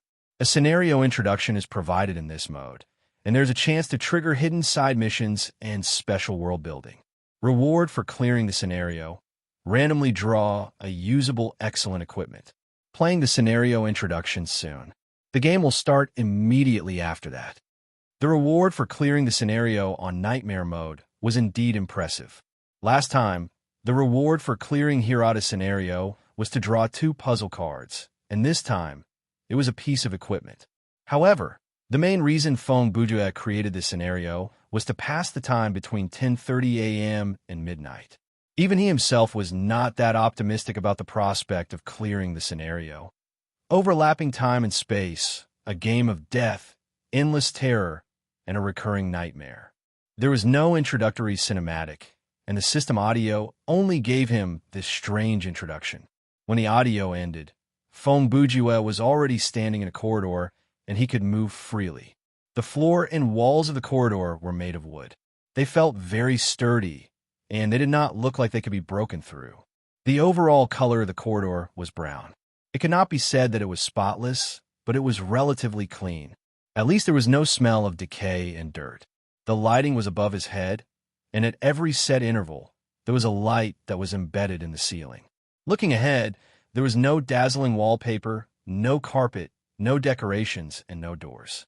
It was just a very monotonous corridor. This is a useless scenario introduction. When Feng Bujue heard that, he reached into his pocket to search. If a Walkman appeared out of thin air in his pocket, and there was a message left on the tape, then things would be easier to understand. Hello, Feng Bujue, I wish to play a game with you. Suddenly, a voice rang out. It was indeed the signature hoarse and deep voice from Saw. Feng Bujue looked up and saw that at the corner of the ceiling and the wall, a height of about 3 meters, there was a camera probe and a square speaker. Is that guy from Chainsaw Door here again? Feng Bujue looked at the camera with an expression of great pressure. The voice paused for a second before continuing. All this time, you viewed solving mysteries as a form of entertainment, and you firmly believe that every game has its own rules and answers. Gathering information and reasoning have become your habit and hobby. You believe that, except for the inevitable conflict of pure force, as long as you are willing to use your brain, you can solve everything. But you will soon realize that your thinking may not be correct. At this moment, a type of poison is already lurking in your body. When he heard that, Feng Bujue opened the game menu and saw that he was indeed poisoned. This was the same situation as when he encountered the Saw scenario. Once the poison takes effect, you will be judged to have failed the scenario. Even SCP-500 will not be able to cure this poison. That was the first thing the voice said, and it instantly negated the first solution that Feng Bujue had at that moment. It stopped him from taking the panacea. You have a total of 92 minutes to find 4 unique chemical potions. Mix these 4 potions together and you'll get the antidote. The voice started to read out the rules. During this period of time, you'll meet some people and witness some things. What you see and hear might change your actions and interfere with your judgment. By then, Feng Bujue had already used a strategic victory to check the boss information, but nothing came up. As your old friend, I'll give you special treatment so that you won't be dragged down by combat and can focus on solving mysteries, the voice said. Now the game begins. You have obtained special item X2. Main mission triggered. Find the chemical potion 0/4. Feng Bujue was still trying to figure out the meaning of the term old friend when the system announcement popped up one after another. Old friend? Feng Bujue mumbled. Is it really the guy from Saw? The boss who can transfer mission items between 2 scenarios? Then he thought about it. Wait, in that scenario, I played the role of a reporter by the name of Arthur Sieg, but this time, he called me Feng Mad Bujue. Even his name has changed, and he still calls me an old friend? Feng Bujue thought about it as he opened the menu to check his inventory. He wanted to see what the so-called special treatment was. Then, he saw something incredible. Item name, one-shot kill, pistol item type. Weapon quality, legendary offense points. Element, none special effect. One-shot equip requirement. Marksmanship F can be taken out of the scenario. No remark. This gun has unlimited bullets, and none of its parts can be removed or reloaded. When shooting, you only need to fire 1 bullet at your current target. As long as you aim at the target and pull the trigger, the bullet will hit its target and kill the target in 1 shot. When Feng Bujue saw this, his first thought was, after the scenario is over, I have to go to the thriller box to take a look at the attributes of this gun and its price. That's for the second item. Its attributes are equally shocking. Item name, Contra Metal X for item type. Plot item quality, legendary function. Can take the player's death, cannot be traded, discarded, or taken out from inventory. Can be taken out of the scenario. No remark. Strange. Why aren't there 30? Up, up, down, down, left, right, be it. What's going on? Feng Bujue looked at the 2 items, and his lips twitched. This isn't the problem of an old friend, is it? Even your own son can't be better than this. He paused. From the looks of it, this scenario is purely about solving puzzles, and it's as difficult as a pile of *T, right? Feng Bujue sorted out what he had heard in his mind. There was not much information at the moment, and there were some strange situations. For example, since the boss gave me 4 lives and a 1-hit kill weapon, why didn't he remember to give me something like a watch to keep track of time? That was 92 minutes. Does the boss know that I can keep track of time in my mind? Wait a minute. He even knows what I have in my inventory and the effects of those things. Why else would he have told me that SCP-500 is useless? Feng Bujue did not think for long and moved forward. From entering the scenario to listening to the rules, observing the items, and thinking, it took him less than 5 minutes. Originally, when Feng Bujue entered this nightmare mode solo dungeon, he did not expect to clear it. But now, things were different. The voice from the broadcast had successfully seduced, or rather, piqued his interest. One could say that he was trash with only 5 combat points, and he would not be angry, but one could not say that he was not good at solving puzzles. Furthermore, the boss gave him such a powerful item and gave him an attitude that said, I don't think you'll be able to clear this scenario anyway. Feng Bujue was a reader and theorist, so when faced with this kind of provocation, he would risk his life. He was determined to solve all the puzzles. He would rush to the boss and say with condescension, Give me your knees. Only then would he be satisfied. Feng Bujue was initially standing behind a wall, so there was only one path for him to take. About 5 or 6 minutes later, the scenery in the corridor was still the same, repeating the same thing over and over again. At this time, be it looking forward or backward, everything was as symmetrical as a mirror. If the player closed their eyes and turned around, they would not be able to tell where they came from. After walking for a while, a slightly wider space appeared in front of him. This was a fan-shaped area that was directly connected to the corridor. There was no door to separate them. After passing through the opening, the walls on both sides extended out in a slanted direction. There was a curved wall directly opposite him, and every half a meter there would be an entrance. There were 4 entrances in total. These entrances had door frames and boards, and they were all open. Behind the 4 doors was a corridor that was similar to the one Feng Bujue had just walked down. TSK. What is this? I thought it would be a complicated maze or a difficult puzzle. Isn't it just 4 paths that lead to 4 bottles of potions? And then set up a room at the end of each path, creating a self-mutilating game or something like that. Humph. What is so special about that? Feng Bujue scoffed with condescension, venting his annoyance. However, at that moment, he suddenly heard the sound of running. Listening closely, it was the sound of hurried footsteps and heavy breathing. The sound came from the first door on the left, and it came from afar. When it reached a certain distance, the runner probably saw someone standing outside the door, and he started to scream, but the content of his scream was, "It's all wrong. You're all wrong." Hearing that scream, Feng Bujue felt a sense of déjà vu. However, just to be on the safe side, he still took out the wrench with one hand and the one-shot pistol with the other. If he wanted to injure or kill, he could kill. No matter who it was or what it was, at least he would not lose his life. However, several seconds later, when the escapee rushed into this fan-shaped area from the corridor behind the first door, Feng Bujue was stunned. It was a man in a long, purple suit. His body was covered in blood, and he was covered in wounds. And the man looked similar to Feng Bujue. You will run into certain people and witness certain things. What you see and hear might change your actions and interfere with your judgment. The sentence that he heard earlier flashed across his mind. At that moment, Feng Bujue was still relatively calm. There had to be a logical explanation for what he was seeing. This person who looked like him could be an illusion, a robot, a clone, or some kind of monster with mimicry ability. This was a nightmare scenario at Thriller Paradise. Anything could happen. In fact, everything around him could be the mental world of a mental patient, so there was no reason for him to panic over this. When the wounded Feng Bujue saw this Feng Bujue, he did not show any surprise. He seemed to know that the man was there, and that was why he had shouted when he got close to the door. At that moment, he immediately shouted, "Don't you dare!" Bang! A gunshot rang out, and Feng Bujue, who escaped from the first door, was hit by a bullet that came from behind him. The bullet was aimed at his neck, and the bullet pierced through his neck.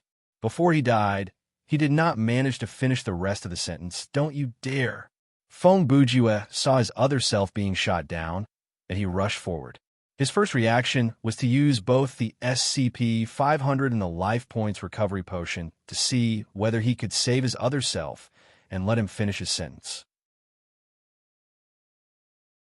However, to his surprise, just as he took his first step, before he could take out the items from his inventory, the Feng Bujue who was shot dissolved into white light and disappeared. The scene of his other self dying was the same as when the real player died. Was he just an illusion? Or, Feng Bujue's mind raced like a storm. Overlapping time, death game, endless terror, reincarnation of nightmares flashed across his mind. Or the me who returned from another timeline? His eyes moved away from the empty floor to the first door. At that moment, Feng Bujue's eyes were at an obtuse angle of about 120 degrees from the corridor behind the door. His mind was still trying to figure out what was going on with this pursuit. If the one who died was me, the Contra metal should have come into effect. Perhaps the resurrection function of a metal is to transform the player into white light and send them somewhere else. Or perhaps this me has already used up all 4 metals. Feng Bujue held his breath and listened to the sound coming from the corridor. He did not dare poke his head out because the man was using a gun, and his marksmanship was impeccable. From this angle, he was relatively safe, but if he poked his head out, perhaps... No. If that is me, why would I die? Would a bullet to the neck be enough to end my life? Have the me used up all his life energy? And his life points have reached the bottom? With that in mind, he gasped internally. One-hit kill pistol. Feng Bujua's grip on the gun tightened. Could it be that I was the one who fired the shot? He nudged several steps forward and leaned against the wall next to the first door. He hid behind the door. Hey, the one who fired the shot. Are you me? He shouted in the direction of a voice and asked what sounded like a very wild question. The sound transmission in these corridors was strange. Even the smallest sound could travel quite a distance, but the sound of talking could only travel a short distance, and it would not cause an echo. Feng Bujua roared again.